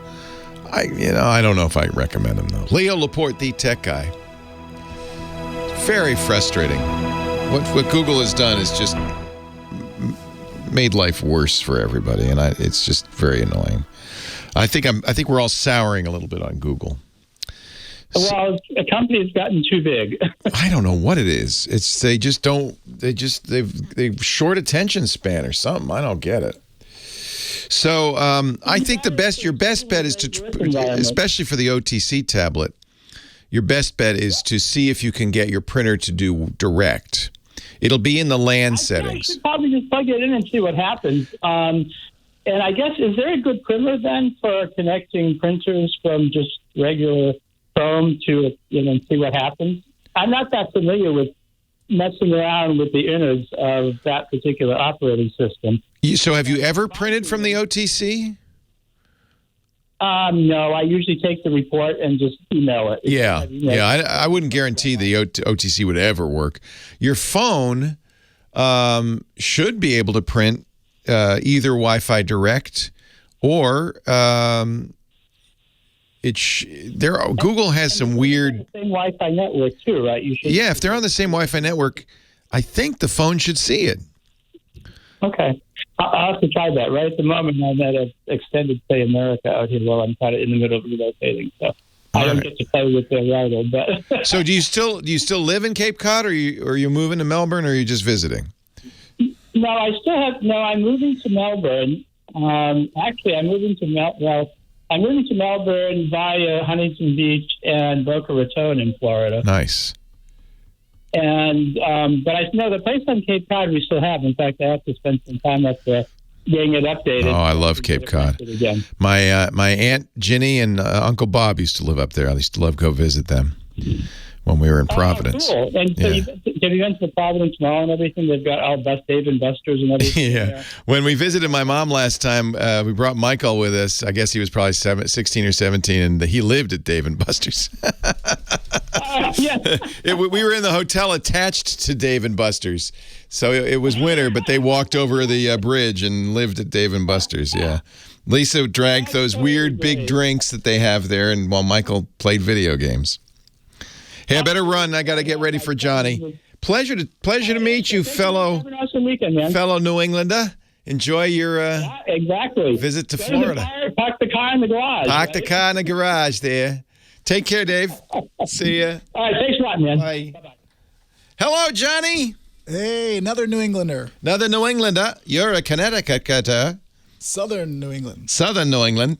Speaking of New England, you saw Tom Brady just retired. I saw Shakarino, the chat room told me. I thought he was going to play till 55. I'm very disappointed. I was hoping we could get him over at the Niners. Well, he had a couple of good years at Tampa Bay, and this means Gronk can retire too. And Yep. Wow. So what are you going for tomorrow? I'm kidding. I know. Are you a Rams fan? Well, I'm a Giant fan, but I am a Rams fan tomorrow. No. I'm going to blow my Unfortunately, I think their run is done for the 49ers. I'm blowing my sacred trumpet. Go Niners! Will you go to the Super Bowl? Yes. Really? If they're in it, Lisa wants to. Super Bowls are fun. Happy birthday to Lisa and Thank anniversary. you. Thank you. Henry is at the game tomorrow. He and his buddies bought 4 tickets for an exorbitant amount of money because they're all excited. They say right now it's the highest. Tomorrow's game is the highest priced game ever. Or the Super Bowl is definitely going to be 65% San Francisco Niners fans in the stands. Look for a sea of red. Really? That's disappointing. 65%, they say. But I did think it was lame of the Rams to try and block the 49ers from paying the big money. Ha ha. All right, here we go. Hello, Johnny Jet, traveling guy. Johnny is at johnnyjet.com. He's Johnny Jet on the Twitter and the Instagram, and he is our traveling guru. He helps us travel better with technology every week. Good to see you, Johnny. You too. My TripIt reminders reminded me that I had a flight last night from New York to LA. I was supposed to be at a conference yesterday. Fortunately, I pulled out because I wasn't comfortable going to a conference with people from around the world, which they still had it. Yeah. But anyway, my flight would have been the second to last flight out because I just looked. All of Americans, JFK LAX was canceled after that, and all day today because of snow. Big snow. I grew up in Connecticut. I'm looking at the numbers. 97% of flights out of LaGuardia are canceled. 90% out of Newark. Boston's getting hammered. 92%. So if your flight has not been canceled by chance, my recommendation is, unless you really have to be somewhere, save yourself the aggravation and just postpone it. They let you do it for free. But if you can't, just make sure you bring some snacks and obviously pack your patience. Hey, I like your pillow behind you. I see a pillow. You've got airport, 3-letter airport designations on it. That's cool. You know what? The company sent this to me years ago, and I got this for my wife, and she doesn't like it. Toronto's YYZ, I know because I used to fly there every month. From SFO. From Toronto, which is why I got it. Yeah. But the reason why I put it there today, because it reminded me, I'm sure you've seen Wordle. Unfortunately. Love Wordle. Love it. I love Wordle too, but I don't like seeing it on my Twitter timeline. No, it's really clogged up Twitter, but you know what? What doesn't clog up Twitter after all? But I love Wordle. Yes. And so anyway, Scott's Cheap Flights created Airportal. I love it. So I just put it in the chat room. I'll tweet it out. Fun. So it's a 3 code. So that should be pretty easy, actually, right? The first time I did it, the first time I did really well. The second time, it took me 6 tries. So here's the question. Do you have to know the name of the city or just a 3-letter code? Just a 3-letter. See, that would be tough if they did it that way. 6 tries. Yeah. Oh, how fun. How fun. Airportal. And if you want the link, go to johnnyjet.com. He's got it up there on his website. Yeah, it's fun. And then what I like about Wordle and this Airportal is that it's not a giant time suck. It's not like Spider Solitaire, which I had to delete off my computer. You know what they did smart with Wordle? You can only play it once a day. So it's like, you're done. 2 minutes, you're done. Or 5 minutes, or however long it takes you. So Airportal, how fun. So you have to make up just anything to start. Yep. And so then, you want me to give you what I told? No. I'm going to start and let's just see. I got none of them. This is hard because it's only 3 letters. I know. I got it in 2 today. What? Oh, I'm giving up right now. Put in ERI. I always go with a lot of vowels, which Yeah. whenever I do it. Yeah, just like ERI is Wordle. Erie, Yeah, Pennsylvania, yeah. which I used to travel to all the time. I've never heard of that one. I just found out give you- Petaluma's. Oh, look at that. So then you can figure it out from there. Oh, man, that's easy. Yes. That's Newark, right? EWR, got it. right? Yeah. They should make you, though, you should have to know the town. Because then you'd... No, I don't. I mean... Because then you'd have to be an expert or have a pillow like Johnny Jett has. True. Speaking of security, by the way, or numbers at the airport, TSA security, they were up and down this week. I mean, they had the lowest number in almost a year since March on Tuesday. But Tuesdays is always a slow travel day, but this was almost under 1 million. But then yesterday, the numbers were higher than 2019 by 100,000. So I was like, really? So it was 1.6 yesterday. In 2019, it was 1.5. But I don't like to do this, but I would be in Hong Kong right now. Yeah. I would be, but you can't even. It's good they canceled the trip because you can't get into Hong Kong right now. So we'd have a 3-week quarantine, which means the trip would be over before we'd get out. So that's not going to work. Well, in my Facebook memories today, I posed a question 2 years ago saying I have a round-the-world trip. Should I go? And I was going to Hong Kong, Singapore, Bangkok, Finland, You got England. me. I'm so jealous. Excuse me, but I had so many comments where 98% of the people were like, do not go, including Asian airline executives. That's where I was like, I'm not going. But the people who said, yes, go, I'm like, I'm not taking their advice anymore. It's called, you got a little filter here. Anybody said you should go, okay, that's it. You're done. That's hysterical. And this week, I got an email, and on my phone, it looked like it was from American Airlines. It said that someone is pretending to be you, and you need to change your... you need to change your password or whatever. And obviously, so I logged on my computer and I looked and I hovered over the email and also the link, and I could see it was a total scam. But on your phone, it really looks like... That's why they do it on the phone. And plus, on the phone, you can act quickly without thinking. You don't have to sit down at the computer. You just click that link. They're getting bad. Warning people, do not click these links. No. And let's say American Airlines really did send you one. Don't click the link. Just go directly to AA.com. Type it in manually. Yeah. And whatever website they do, because I mean, they'll do it for every airline. Yeah. I'm just not picking on American. But I just happened to be in American earlier that day, and I was like, wow, someone may be, truly fished me. But anyway, or scammed me. Not fished me. They scammed you. Yeah, or tried to. They did not. They tried. Failed. There's so many of them now. It's amazing. Every day there's another scam coming in over the transom. People just have to. Yeah, they're very clever. You just have to gird your skepticism and be careful. Definitely. I mean, if my dad could see and be on the computer like he used to be, man. Oh yeah. He would be really. That's why they go after older folks. It's terrible. Yep. It's really terrible. Yep. So this week, Rome Luggage, I talked about them once before where you can customize it. I think you might even did it. You can change the different colors. ROAM? Yep. Rome Luggage. Luggage, okay. It literally takes 2 minutes, but you can choose the backside, the zipper color, the because every handle bag color. looks the same coming on that conveyor belt. They all look the same. But I'm mentioning them because through February 1st, they're up to 40% off, which is a good deal because they're not cheap bags. Normally, they're about $500. So if you are going to get one, this is a good time. Good. What else can I tell you? I ran through all kinds of stuff. I got some more news. TSA. I like these Romes. Numbers. These are cool. They really have all sorts of interesting colors. Yeah, and they have backpacks too. It's hard-sided luggage. Yeah. No, they also have now. They have other kinds? backpacks as well, but it's mostly hard-sided. Yeah. Where do you come down on that hard-sided versus soft-sided luggage debate? I prefer soft-sided. I usually travel with just a little Briggs & Riley roller bag. Because you can jam more in, and then you can jam it in the overhead. Well, the roller bag goes underneath my seat, and then I have a Roots duffel bag, which I can because when I travel by myself, I do not check bags. But if I am traveling with my kids, I do bring the Rome. Does the duffel bag have wheels? No, I just have to top of my. No, I use something called the Lug Buddy. I put it on top of my bag, and I put it's a bungee cord over it, so I can just strap it to the thing and I can just cruise through airports. And, a lug buddy.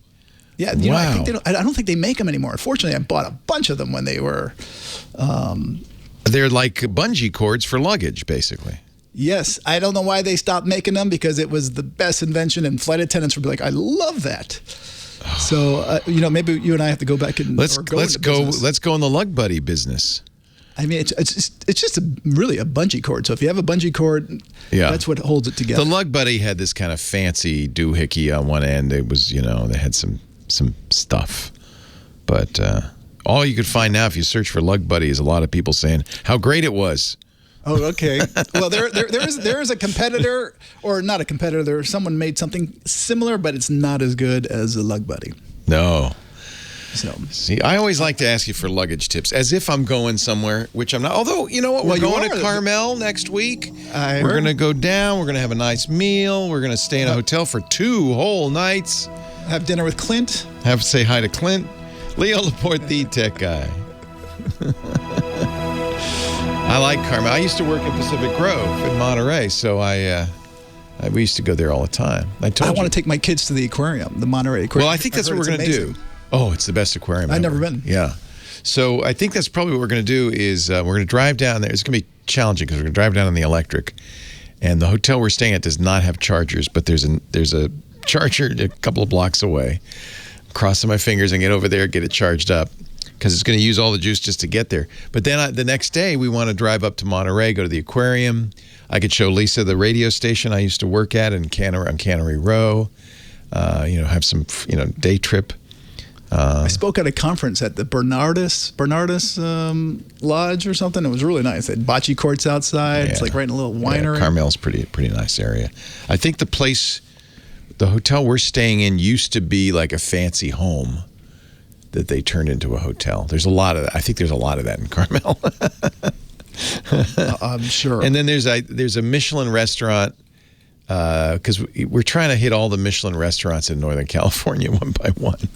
So there's a Michelin restaurant we're going to go to on I think Wednesday night. Anyway, it's going to be nice. It's our anniversary trip. We were going to be, like I said, in Hong Kong and Vietnam and Thailand and Singapore. That we were going to be in Hong Kong today and get on the boat tomorrow. I was going to spend Lisa's birthday in Hong Kong. We were on the beach yesterday. It was a beautiful day here, nice. 74. And so you live in paradise. And that's the thing. I realize we do too. People come from all over the world to go to the wine country. Definitely. So we should just enjoy our local surrounds. But we lived near LAX. You could see the planes taking off, and we saw Singapore Airlines taking off, and it was going to Tokyo, then on to Singapore. And I asked my wife, I said, would you like to be on that plane right now? She's like, nope. No? No, she'd rather be in Manhattan Beach. We're almost over. I have no evidence to believe this, but I feel like Omicron is the last gasp, and it's going to be back to normal by July when we go to our Alaska cruise. I hope so. And I did book a river cruise for 2025, hoping that it would be over by then.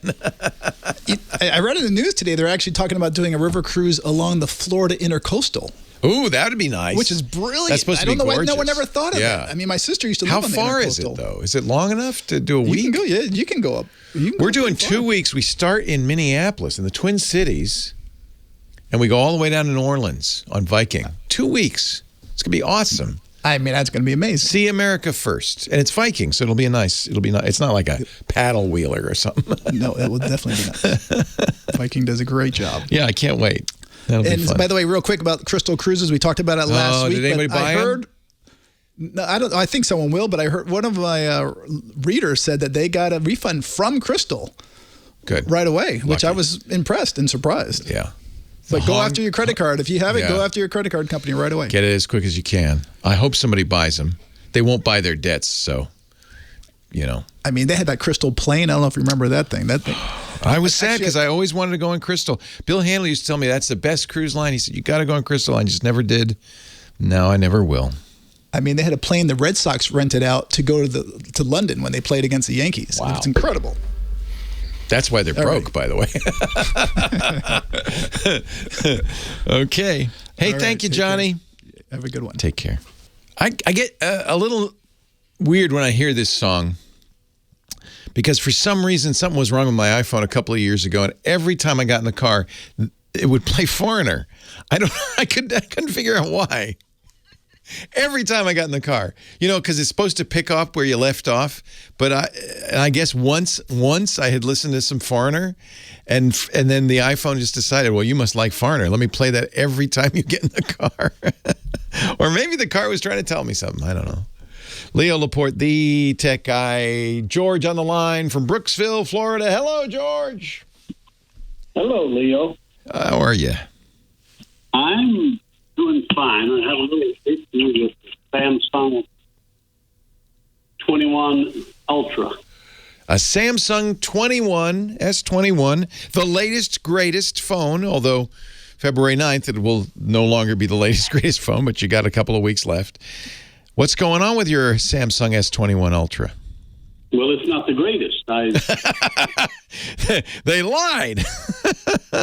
What's the matter? I bought 3 of them.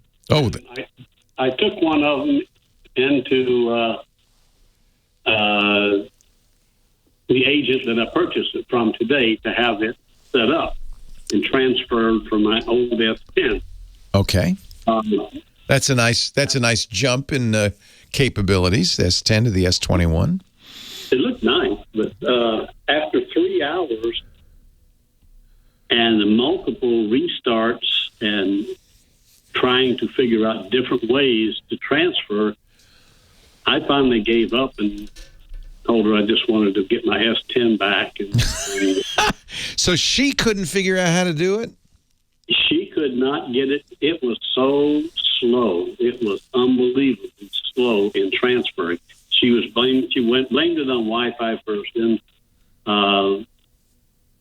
decided it was probably a glitch with Samsung. That maybe did she try using the cable that came in the S21 box? Yes. And that didn't work either, huh? No. We tried Wi-Fi and the cable. Neither one of them seemed to work. Huh. That's weird. So, now, honestly, you don't really, especially with any Android device, you don't really need to do that. What I would suggest on your old S10 is you log in. Do you have a Samsung account? Yep. Log into your Samsung account. There's a backup setting there, and then of course you're logged into a Google account, there's a backup setting there. If you make sure both of those have done their backup job, you can then just take the S21, start from scratch. You just don't do any copying over. Start from scratch. Log into your Google account, log into your Samsung account. It will restore many of the things that you're trying to copy over directly from those accounts if you're backed up. What is it that you most want to get? Is it music? Is it photos? What's missing? Well, everything's missing now because she... But what is it you want? I want everything. You want to... Yeah. I often, when I set up a new phone, don't do that. All these phones have some sort of thing where it says, do you have an older phone? Would you like to copy your data over from it? That's what's not working. I'm not sure why. It's probably, I'm going to guess it's a ton of data. Did you fill your phone up? Do you have a lot of pictures, a lot of music? No. No. No, I don't have a great deal of pictures. I don't have... Well, if you use Samsung's photos, their gallery, or you use Google Photos, all of those will be backed up to that. So you don't need to copy those over. In fact, I don't usually recommend you do that. Sometimes people want their messages and stuff. Is it like that? You want your Android messages, text messages? I did have a lot of messages, and I had her to cut it down to just the last 6 months. I'm wondering, and the woman who's doing this is she has a cell phone repair business, or what does she have? She's got a AT&T kiosk in Sam's Club. Okay, so you might try somebody else. She may not be the most accomplished phone person. They don't think they give them a lot of training. That's where you got it. But you can, I generally recommend certainly not a kiosk in a mall or in a store, and probably not the company stores like the AT&T company stores. Generally, the smartest guys and gals out there are the independent third-party cell phone stores. The one, they have a turtle or a duck or a frog as their logo, and they sell everything. AT&T, Verizon, T-Mobile, they sell them all. Those guys tend to be cell phone hackers. They whenever I have trouble, we have one down here. They're smart. They know their business. And because they don't sell any one carrier, they sell them all. They tend to know a lot about their phones. My experience, even in the company phone stores, they're not they're salespeople. And certainly a woman at the kiosk at Sam's Club is not going to be the expert you want. So the fact that she's having difficulty doing this, I would say, bring it to an independent cell phone store if you really want to. But again, I never do this. I like the fresh start. You have a lot of storage on that S21 Ultra. I don't think there's anything wrong with the S21 Ultra. I would just try, instead of trying to copy everything from the old S10, just make sure the S10 is backed up to Samsung and Google, log into those accounts on the new phone, and it will automatically restore all that stuff. You might miss a few things like messages. I don't think I can't remember if messages copy over. Yeah, they should. That may be a function of who your carrier is. AT&T may not do that. But I think that's the best way to do it, honestly. Instead of just, doing the copy thing. The copy is slow, and yeah, I agree, not always the best. Troy in Fontana, California. Hi, Troy. Hi, Leo. How are you doing? I'm well. How are you? Doing good. Hey, so I need some help with our church projectors. We have two of the Panasonic PT-RZ 770s. They're 7,200 lumen projectors. Nice. So they're decent projectors. We get really good picture out of it. But for some reason, they keep dropping signal. And HDMI? It's HDMI connected to the Wi-Fi, the Ethernet extenders. Okay.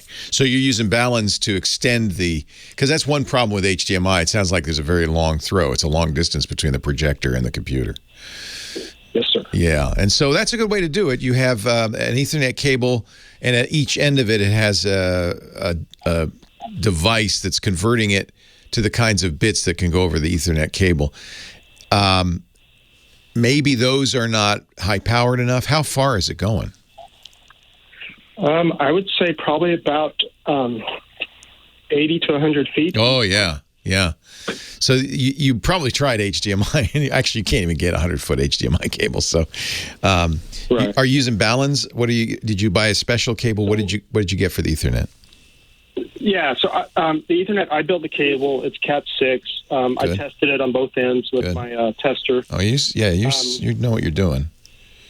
Yeah, and the HDMI extenders, we bought an off-brand, and so we used to have a trip light. And so so there's two projectors. I dropped in the trip light, the old one that we had, onto the right side to try to test maybe it was my HDMI extender. And the trip light still did the exact same thing. So I'm wondering if it could possibly be a video card issue, or what would be dropping. That's interesting. Fades to a different color and then drops out. And we just had our youth conference, and it was. Oh, that's bad. I'm going to guess it's not the video card. I'm going to guess interference. First thing, Trip Light's good, but I always get Cable Matters stuff. They have HDMI extenders. I would always go with Cable Matters. They're just the best cables out there. They're not expensive, $100 for a pair. They go 300 feet. But I'm going to guess more the problem is interference somewhere along the way. So make sure that your Ethernet cable's not going near a power adapter. Power is the biggest problem, 60 hertz cycles getting in there. I think for that distance, that's most likely what's happening. Leo Laporte, the tech guy. Yeah, maybe go fiber optic. That's an interesting idea. I didn't even think of that. SDI, there's another option. That's what we do. We convert. That might be a better choice for you also. We probably go, John, that far, right? I mean, 100 feet anyway. Way further than that. So what we do is we have from Blackmagic their HDMI to SDI converters. Serial. Oh, do we buy Blackmagic ones, John? Or yeah. We use Blackmagic's microconverters, about $50. And they use USB power. Cables or and then SDI is not like Ethernet. It's serial digital interface. And I think it's probably more robust. God knows we run those wires they go up through the ceiling. There's all sorts of other stuff and interference. Have we ever had any color dropout or anything, John? I think they're very reliable. Not with SDI.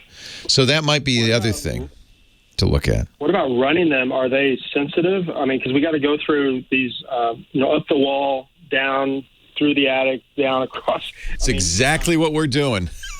So the camera I'm looking at right now, it's going up into the ceiling. It's got an HDMI microconverter to SDI. The SDI, what does SDI look like? Does it look like Ethernet, John? Or it looks like coax, right? Yeah. So it's like a coax. It's going up into the ceiling. It's going down. It's going over. It's looping. There's monitors right next to it. There's power supplies right next to it. It doesn't seem to care. SDI works very well. Okay, then I'll definitely. It's probably more pricey too, right? Well, the converters are only $50 each, so it's $100 for the both ends. How much is SDI as the SDI cable? It's just coax, right, John? So it's cheap. Okay, and then you just get the connector kit to build the cable, or do you buy them? You have to. You could. They're terminated. But you can make your own coax. If you're making your own Ethernet cables, it's no different than making your own coax. Yeah, I think it's easier because there's no have to match the wires up and all that stuff. You just it's one wire basically. It's two wires. It's positive and negative. So get a bunch. You can get coax cable on big reels. Yeah. And so Black Magic micro adapters, $50, one on each end. And they take it from HDMI on both sides. And then how do you split it? Because we're splitting it straight from the computer, and it goes to the monitor above my head at the machine, so I can see a local view of what's going on the screen. Does it have all that functionality? You could do that in HDMI with a switcher. Okay. Yeah. Yes. Okay. Yeah. Understood. Hey, real quick, I've called you a number of times. I called you last time about broadcasting our church on live stream. Yeah. How's that working? You know what? I ended up going with radio.co. Okay. And it works perfect. I can put it on a web page, put it, lock it down or unlock it, however we want to do it. I see all across the country who's listening in. Nice. So it's $30 a month, but that's not bad. As a broadcast sound only solution, I love it. That's not bad at all. That's great. radio.co. So basically, you're making an internet radio station. Exactly, yeah. Nice. For a broadcasting church service. Perfect. Yeah, it's so much easier if you just do an audio. Everything's easier with audio. Yeah, and I didn't like Mixlr. That's the one we were using. Yeah. It just didn't have... What do we use now, John, for our audio streams? Do you know? I can't remember what service we're using. TuneIn, and you use well, it ends up on TuneIn, but oh, okay. Yeah, I think we have we're using IceCast, but there's a service that's doing that, I think. I remember talking to I can't remember. Russell set it up, so we don't know. Yeah. Also, I would love to send you to Alex Lindsay's daily show. It's called Office Hours. Go to officehours.global. Experts in all this stuff. And if you've got a thorny problem, you can go in there. They're all sitting on Zoom all day long, and you can just ask questions. It's like having the smartest people in the world just waiting for you to ask them a question in this area. Yeah, because I'm like the multi-hat tech guy for everything at this. I can tell you're doing it all. Yeah. Yes, sir. Good website, man. Sound. Do they appreciate you? I hope they appreciate you. Oh, yeah. Good. I keep myself busy, and I love it. That's great, Troy. You're doing God's work, so that's good. Even if they don't appreciate you down here, somebody up there will.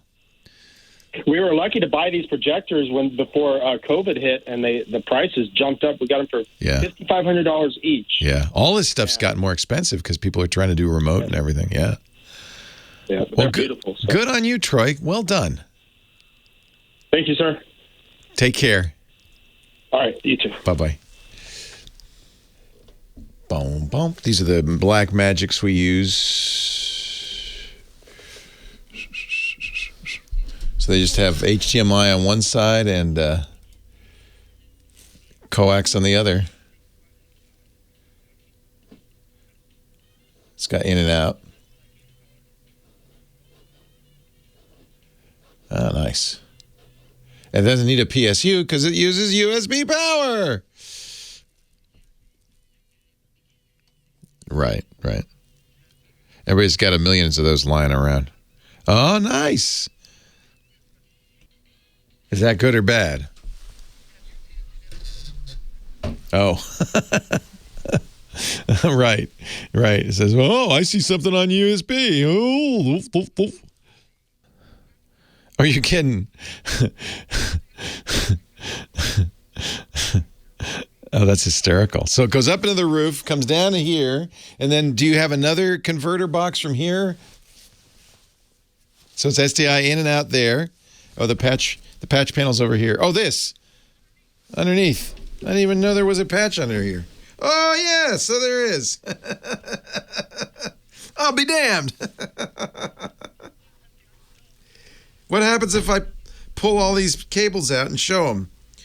Ha ha. We should take pictures of all this stuff and put it online so people can see what we're doing. You guys are amazing. They figured this all out, man. They're talented bunch of people. Talented. I'm telling you, man. It's talented, man. They're good, man.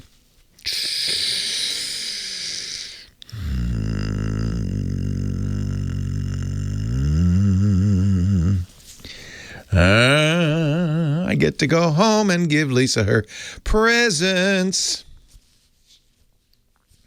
Yeah, we haven't done that in a long time, Wizardling. There's a lot of technology under the hood here. I should take something for the club. I should take you underneath with a light. You'd have to have a light. I could take a picture. Oh, I can airplay my phone? All right. Okay.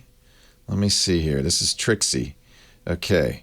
First, got to AirPlay. AirPlay 1. Okay. I'm tapping it. Nothing's happening. Okay. It says I'm mirroring to AirPlay 1, but I don't see it. Okay. Now you don't see it either, do you? Okay. So there's my feet. And then here is what John was talking about. So that's just a big patch bay with coax. What's going in here? Is that Ethernet? And the internet and the SDI is on those coaxes there. Oh, the live wire also goes through Ethernet, right? Yeah, that's on Cat 6. So the audio goes through Cat 6 and the video goes through the coax. And of course, there's the internet. Hey, that's cool. I didn't know I could do this. I can give you a little tour. You want to see the Comrexes? And now me. Well, hey, how are you today? Leo Laporte here, the tech guy. Time to talk computers, the internet, home theater, digital photography, smartphones, smartwatches. 8888 Ask Leo, that's the phone number. 888-827-5536. Toll free from anywhere in the U.S. or Canada, outside that area. You can still call, but you have to use Skype or something like that. 8888 Ask Leo. Back to the phones we go. Mark on the line from Los Angeles. Hello, Mark. Hey, Leo. Hey.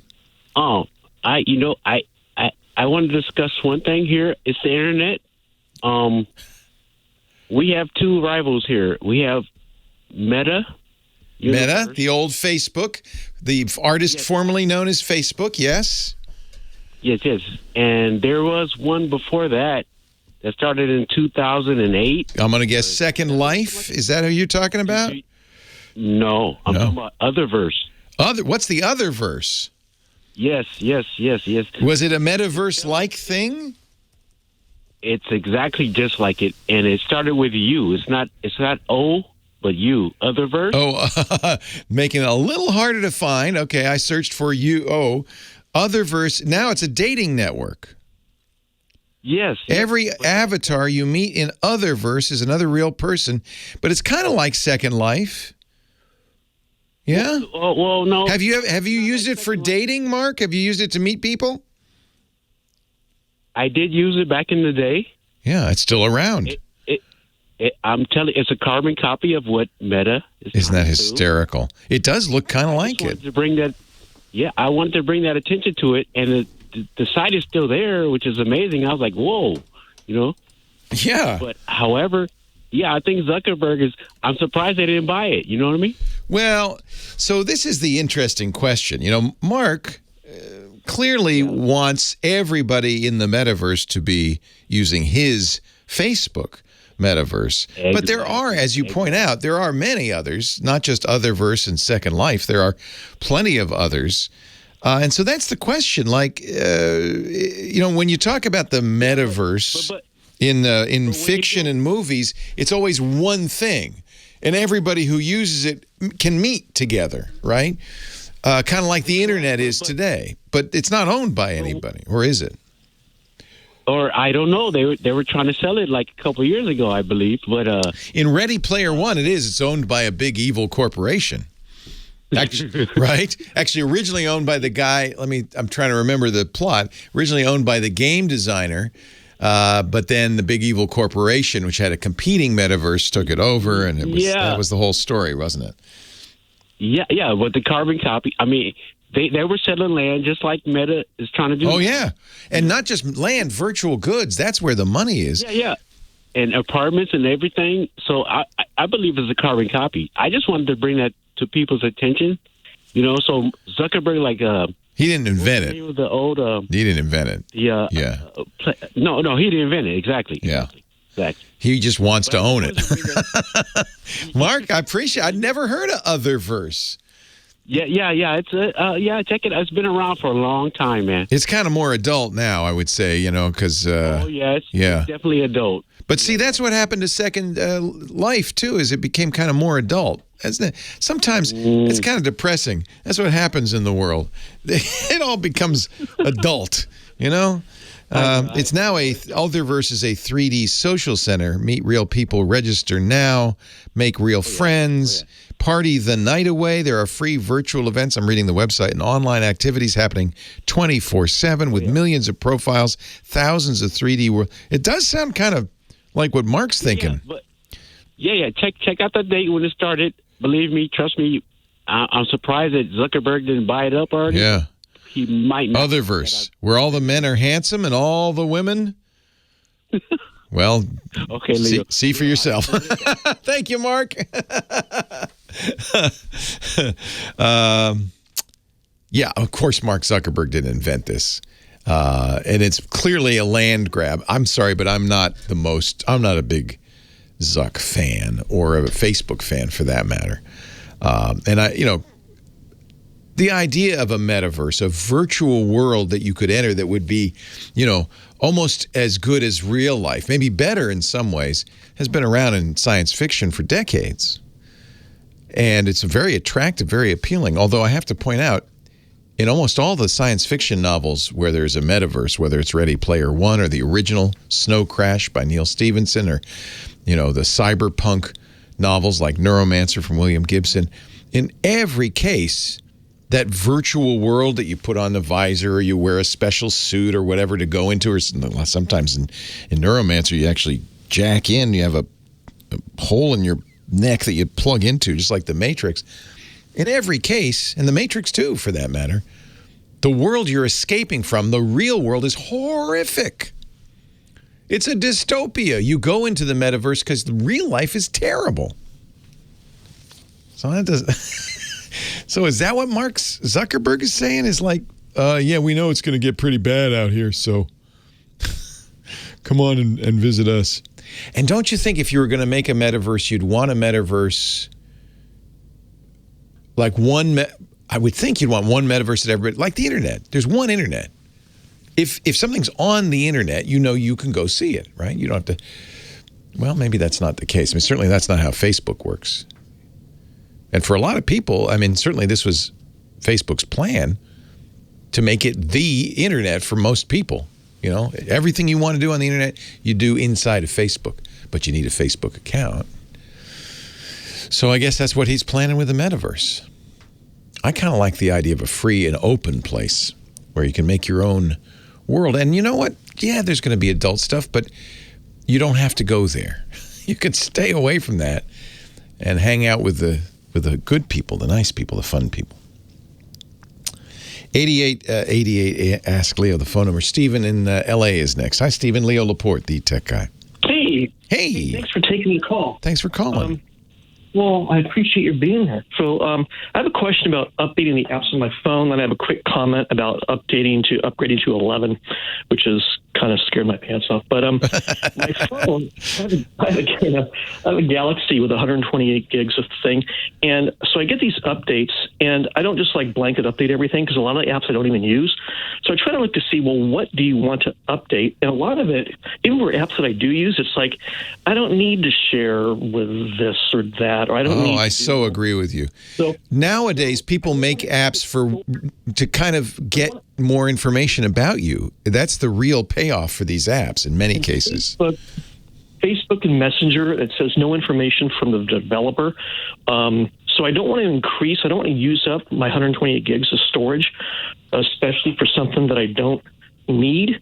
So a lot of the apps, even the ones that I do, I just choose not to update them. The only thing I can think of is that, like, for security, but basically if it's telling me... Do you launch them? Do you ever run them, or you just leave them there?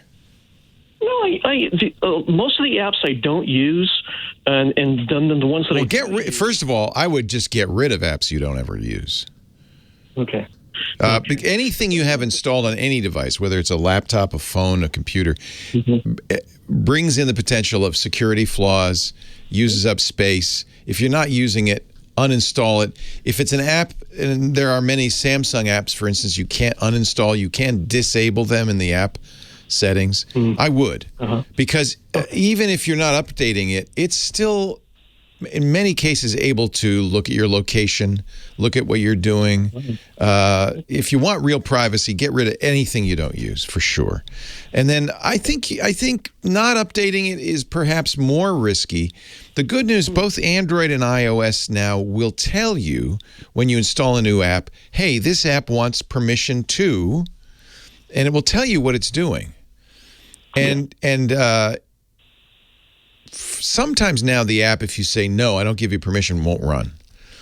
But I don't even click update. I just look at to see, and I would update. I think you're asking the question: are you secure? If you use an app, keep it up to date. As soon as you launch it, you want to keep it up to date.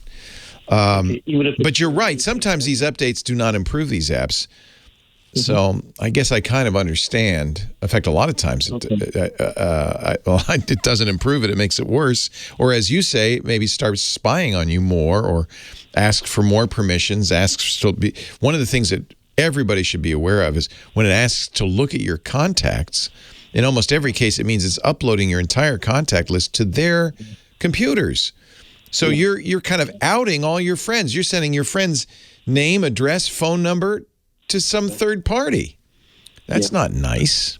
So I agree. That's even like the calculator app. It'll say you can now do this or that. So I don't need to do this or that. Well, so this is I think an increasingly popular position. Enough already is the position.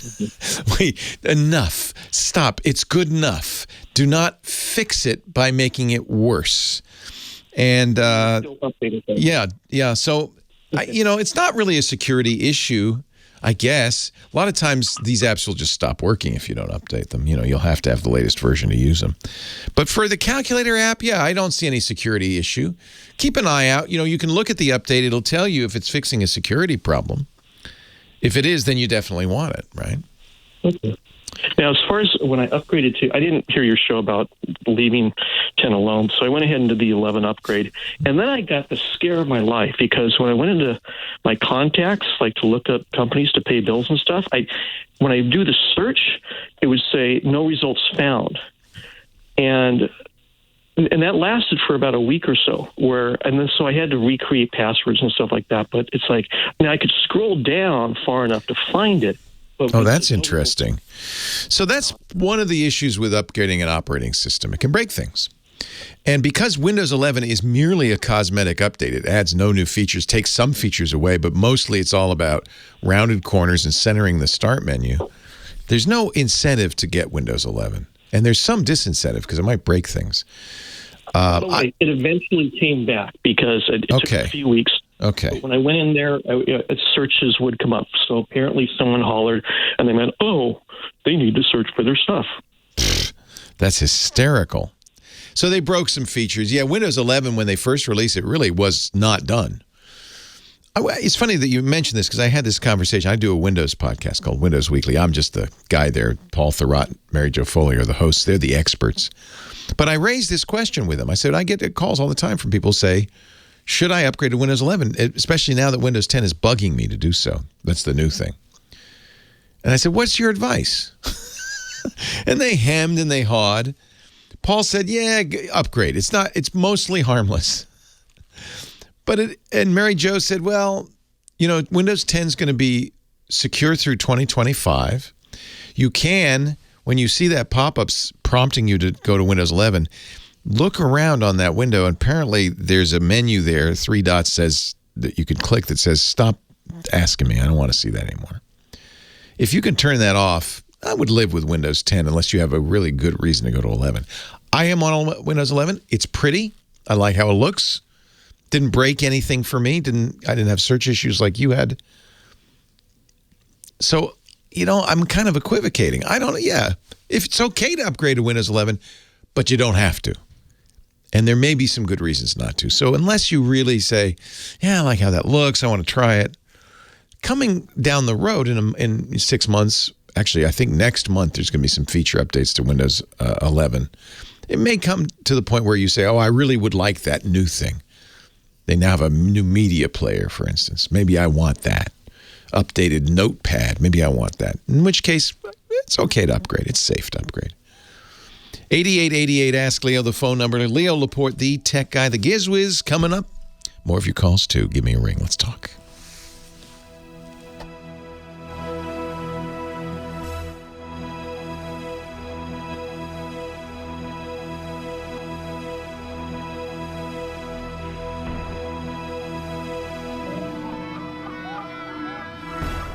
No ads, just the content. That's what you get when you join Club Twit. You even get extras like Twit Plus, our new bonus feed just for members, and exclusive access to the Club Twit Discord community. Join now for just $7 a month and support Twit as we continue to create top-notch podcasts you expect and deserve. We're just getting started, so be one of the first to join as we build Club Twit from the ground up.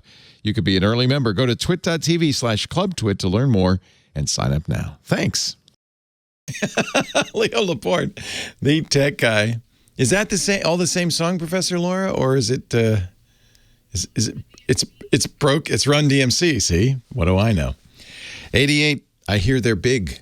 8888. Ask Leo. The phone number. Glenn on the line from Riverside, California. Hello, Glenn. Hey, how you doing? I'm good. How you doing? I'm all right. So I got a comment for the gentleman that having port issues. Yeah. For his new iPhone 13 or for his new iPhone. Yeah, he wants to move his data over from his Samsung S10 to this S21. Yeah. So the people that when I went to Verizon, I'm going to AT&T today, but when I went to Verizon, they told me to go to Best Buy people. They're the best, and they are. They are the best. Okay. So they call them the Geek Squad. You're recommending the Geek Squad? Yeah. Well, yeah. Yeah. They sell multiple brands of phones for multiple carriers. Now, how much did they charge you to do the port? Nothing. Nothing. Oh, that's nice. I like them more now. Free. Good. So that's a good recommendation. Many people have Best Buys in their neighborhood. That they've become the kind of go-to place for tech support. Yes. I got one more. One more. If you find a manager that works for AT&T, I got 4 brand new phones from AT&T today, and they charge me only taxes. And I got the new iPhone 13. I got 3 new S21 Ultra phones. You got $4,000 worth of phones for nothing. What did you give him your firstborn, or you just have to be a customer for the next 100 years? Just a customer. That's good. You must be. Oh, were you on Verizon and they wooed you over? Well, and my wife, she's on T-Mobile, but we're all going over. Yeah, that's why you're bringing them a windfall. Yeah, you're going to be paying $100 a month for the next 20 years. That's all right, though. No, it's a good deal. You got the. How much I'm paying? All of them are advertising that, and I always wondered, do you really get the free iPhone? That seems like boy. Not only did you get a free iPhone, you got some. How much I'm paying? Do you know how much I'm paying with Verizon for just 2 services, my phone and my tablet? How much? I'm paying $180. Oof. I know because I have an account with Verizon, AT&T, T-Mobile, and Sprint. I don't know what's happening to that, and. No more. Google Fi. I have and Mint Mobile, but that's because I have to play with them all and review them all. But you're right. I think you can get a better deal, especially if you're bringing that whole crew over with you. Of course, that's great. So, it strikes me like if probably it's a 2-year deal, I would guess. Maybe if every 2 years you just said, me and my family, we're coming over, you'd get free phones. I mean, you're paying for it, of course, because they're, putting that amount of money in your monthly fee. Well, interesting. I've seen the ads, with the lollipops. We're going to give you a big lollipop and you a big lollipop. They all say that. Verizon says it too. Existing customers and new customers. And I always wondered, well, what do you get, really? You get like a $20 Samsung phone, the A32 that no one wants? No, sounds like you're getting a good phone. Leo Laporte, the tech guy.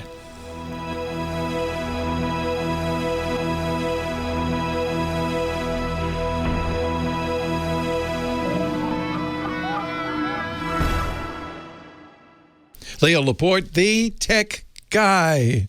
8888 Ask Leo, the phone number. The Giz Wiz, Dick Debartolo, coming up in just a minute. Well, 10 anyway. Jeffrey on the line from Los Angeles. Hi, Jeffrey. Leo Laporte here. Hi, Leo. Hey. It is so good to talk to you again. I talked to you a few years ago. Nice to talk to you again, then. And you have turned me into a complete geek, and I appreciate it. It's the triumph of the geeks. Hey, you know what I just did? I first talked to you about trying to power a laptop from the car directly. Oh, yeah. Okay, and I gave up on that. Just use a power inverter and give up on it. Yeah. Basically, my question right now is, just to inform you, I took 2 different Chromebooks and put Linux on them alongside of Chrome OS, and I'm so happy. Did you do the dual boot, or did you use the crouton method, the built-in method? I did one on one and one on the other. The crouton method works excellent, and it puts Ubuntu on there. Yeah, yeah. And it's excellent, and I did it on an Acer C7220 and a Chromebook 11 G4. Nice. And I had to use a different script for each one because the regular crouton would only work on the C20. A different one worked on, and I just did this yesterday and today. This is the crouton is the Google approved method for adding Linux to a Chromebook, and it's running in what they call a little cheroot. It's running in a little kind of world of its own on the Chromebook, and it's actually a great way to add some interesting features to it. And then dual booting. Well, now you have a computer that does either or. The thing about the crouton method is the Chromebook is already running Linux, so it's not such a big deal to make it run a full version of Linux as well. And then if you know enough to do that, then you have a real computer. You know what? I love it. What I'm trying to do right now is modify it so I can get a USB or an SD card to boot a different form of learning. Oh, you're what we call a hacker, Jeffrey. I'm working on it. But here's my question, to get right to the point and not waste too much of your time. Okay. I have a Lenovo N23 that apparently is a Windows machine was built with slightly different. It looks like a Chromebook if you take it apart, but I think it's got architecture that's meant for Windows. Oh, I'm sure it is. I mean, Lenovo does sell computers with Linux on it, but I think that they're the same, really, as the computers they sell with Windows on it. You said it's an N23, is that what you said? Yes, sir. And my question would be to you is I don't have the password because I bought it from somebody else to go into the F2 menu. I can't boot from USB, so I can't put Linux on it. So it is a Chromebook. No, it is, isn't it? Yeah. So, but as with many Chromebooks, you could run either Linux, Windows, or Chromebook, Chrome OS on it. The issue with the Chromebook is there is sometimes it's a physical switch, sometimes it's a software switch that locks out other stuff. And that's part of the security feature, so that somebody can't compromise your boot system. So you have to figure out how to disable. In effect, put it into developer mode. That's what they call it.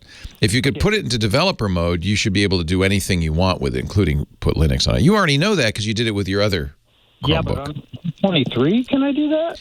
I'm going to get, I think that's a feature of all Chrome OS devices. This one's intended for schools. It's kind of dare I say it, kind of a cheapie. Can I just ask you this specific question? Yeah. Some of these people have put on the internet that you can short on startup. You can short. I would rather use a 220 ohm resistor to short the 2 pins on the chip, and then that'll let you go into BIOS and then. Okay. Be careful. If you don't have the password as a Chromebook, I think you could power wash it. No, that's really a Chromebook. It's been set up so that. Yeah, it's a school. Somebody had it at school, probably. Yes. And it was locked down. Yeah. And can I short something out or? Yeah. It's, sometimes so you've seen this, a lot of times they'll have little jumpers, just 2 little prongs, and there's a little plastic clip. That's basically what you're doing it. You're jumpering part of it. I would, you're getting it from the internet, so it's got to be right? Well, here's what my problem is. For $30 on eBay, you can get the motherboard. And supposedly it wouldn't have a code on it, and I'm thinking about doing that. Well, I would try the jumper method first. If you can replace the motherboard for $30, do the jumper method. I've done everything. Oh, and it didn't work? It doesn't work. Ah, I see. But are you saying, when you say the jumper method, are you talking about what I was talking about? Well, you said CPU. Is it really putting a resistor on the traces of the CPU? Well, no, I'm saying use a resistor instead of shorting it so that you don't blow the chip out. No, they're designed, I think if it's a prong that sticks up, it's designed to be jumpered. It's not. Oh, it's not. Is the BIOS chip taking the 2 pins and shorting them out. Yeah, that's interesting. How about taking out the battery and seeing what happens after a little bit? It does not work. Doesn't work either. I tried it for 24 hours and shorted it out and everything. I'm not an expert on how you could recover this. You're going to have to trust the internet. But since it's only $30 to replace the motherboard, I'd try everything else first before you buy a new motherboard. You might have the same problem with a new motherboard. That's correct. In fact, I wouldn't be surprised at all if it's somebody like you who got this thing, maybe got it from a school that had 100 of them they were decommissioning, couldn't figure out what to do with it, so is selling the motherboards on eBay. You may just be buying somebody else's unjumpered motherboard. You're correct. Right? It's not the screen's not touch, and they're selling these for $75. Right, okay. This is not honestly, we've had this conversation too on our Windows Weekly show. I don't think you're doing anybody a service by selling something that cheap, that junky, because it's not going to get used. It's going to be a very bad experience, and it's going to sour people's experience so much that they may say, "Oh, I hate computers. I hate them. They're awful. How can anybody ever use one?" We've seen this happen. It happened with netbooks when, for a while, the PC industry decided, well, everybody wants a $200 computer. Well, I guess we could put Windows XP on it. It was terrible. And it soured a lot of people's opinions of computing. The VIC-20, remember that going back years, ended up in people's closets because it just was so underpowered and so useless. So while I hate it that, computers, you really need to spend a few $100 for a computer, but that's the case. And you'd be better off, going to the library and using the computer at the library if you can't, because you're just wasting your money. You're throwing your money away, in my opinion.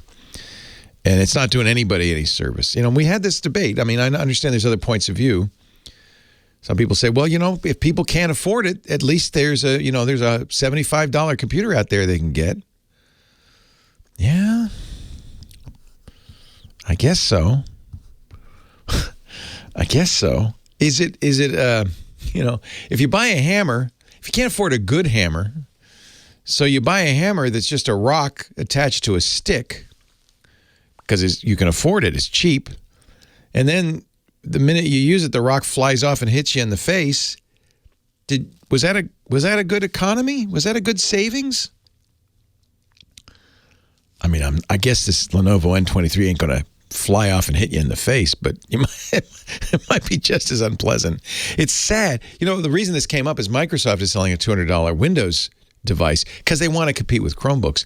Again, it's a slow, hard to use, bad ergonomics, but it is a computer. And if you can't afford anything else, it doesn't actually fly off and hit you in the head. Is a $200 car, if that's all you can afford, is that better than nothing? I don't know. 8888 Ask Leo. We are going to find out what kind of junk you can buy for a couple of bucks by talking to the GizWiz. He's coming up. He's famous for the inexpensive gizmos and the gadgets. We'll see what he's got for us this week. Leo Laporte, the tech guy. Stay right here.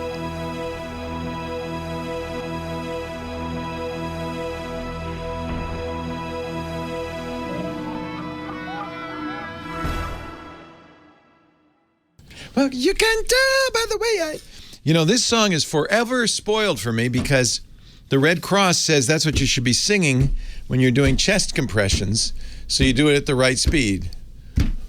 Oh, my goodness. Yeah, but now I hear the song and I think somebody's dying. Oh, I see. It's time. And you're staying alive. See, get it? Staying alive? Yeah, I do get it. Yeah. It's Dick Debartolo, Mad Magazine's maddest writer and a disco man to his very boots. He's wearing snow boots today because he's in New York City. Hi, Dickie D. How are you? I'm great.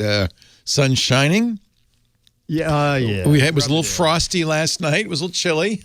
We didn't have any snow, though. How much snow did you end up getting? Let's see. In the backyard right now, it's about 10 inches. Wow. Wow. Well, they were saying 1 to 2 feet, so 10. I'll take 10 inches. Wasn't as bad as it could have been, I guess. Yeah. But who I feel sorry for is I went to my first show in 2 years Thursday with Dennis. Show? What do you mean show?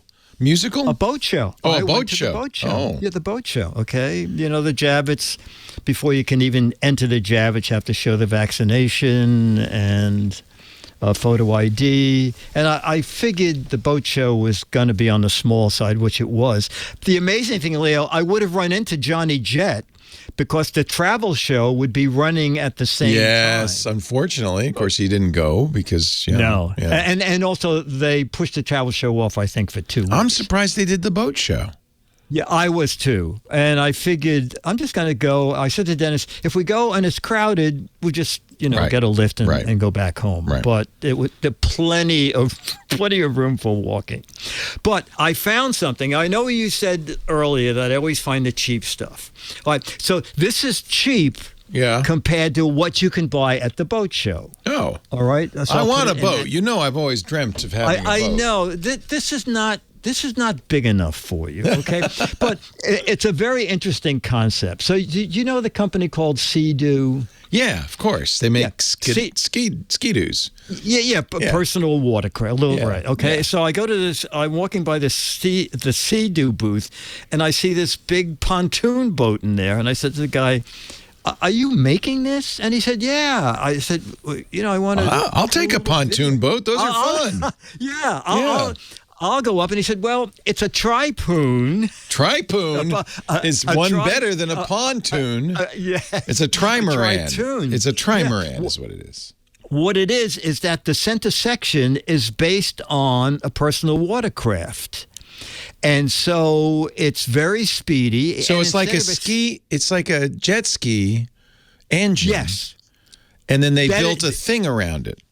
That is correct. And it has a jet ski steering wheel, which is actually a steering bar. Oh, I can see it. The guy, looks like he's riding a motorcycle on the pontoon. Exactly right. And the interesting thing about that is in a boat, you can have 3 to 4.5 turns on a steering wheel to go from port to starboard. Sure. With this, it's easy. Exactly. Yeah. And he said, so this eliminates one thing. People who are buying a first boat worry so much about being able to dock. This would be easy to drive because you know how to drive a bicycle or a motorcycle or a jet ski. Yes, exactly. Yeah. But the other clever thing is the guy said, and the deck, think of it as a set of Legos. All the furniture has a little lock on the bottom, so you can put the chairs anywhere you want on the boat. I like that. Yeah. Everything except the helm is movable. And it starts at, I wrote down the price here, it starts at about $18,000 with 100 horsepower engine. For a jet ski, it's like $10,000. So absolutely. And you can ski off this. You can bring family members. What would make this a no-brainer? Because my wife likes to jet ski. She's a stand-up jet skier. She's crazy. If I could detach the jet ski from this thing for her and then put it back in the pontoon boat for me. What? They should consider that. Yeah, it's like a convertible jet ski. That would be a good idea. Maybe that's too hard. Maybe it'd fall apart when you were sailing around it. That's probably, especially if you're going to go water skiing, you don't want it to suddenly disconnect at the wrong time. Oh, hey, this boat you thought you were in, it's now a jet ski. Everybody hold on. Yeah, you're right. That's not going to work. Where's the family? I was pushing the family around, and now I'm by myself. Pontoon boats are fun, though. They're fun. They're easy. Yeah. Nice.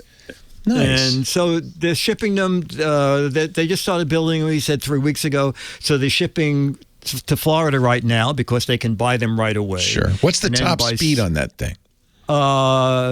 It can go up to, the big one can go, I think he said 43 or 44 miles an hour. Yeah. Miles or knots? Miles. Still, that's fast. No, that is fast. Whoa. Yeah, well, you can get up to a 230 horsepower engine. Yeah. So these guys are fast. Nice. Yeah. So, well, there you go. I'm going to run out and buy this $18,000 gizmo. If you want to see more about this, Dick's got a webpage, gizwiz.biz, GIZWIZ.biz. And if you go there, you'll see there's a blue button on the right that says the GizWiz visits the tech guy. Lots of other buttons, though. Gadgets he shows every month on ABC's World News Now. When are you doing that next?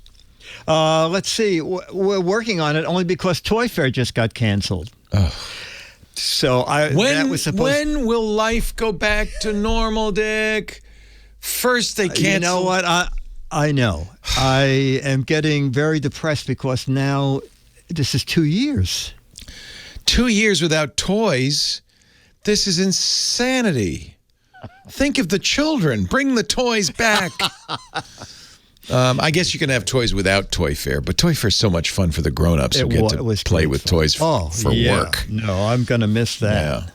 You can also see the What the Heck Is It contest, a chance to win an autographed copy of Mad Magazine by identifying these little green, looks like maybe washers for a hose.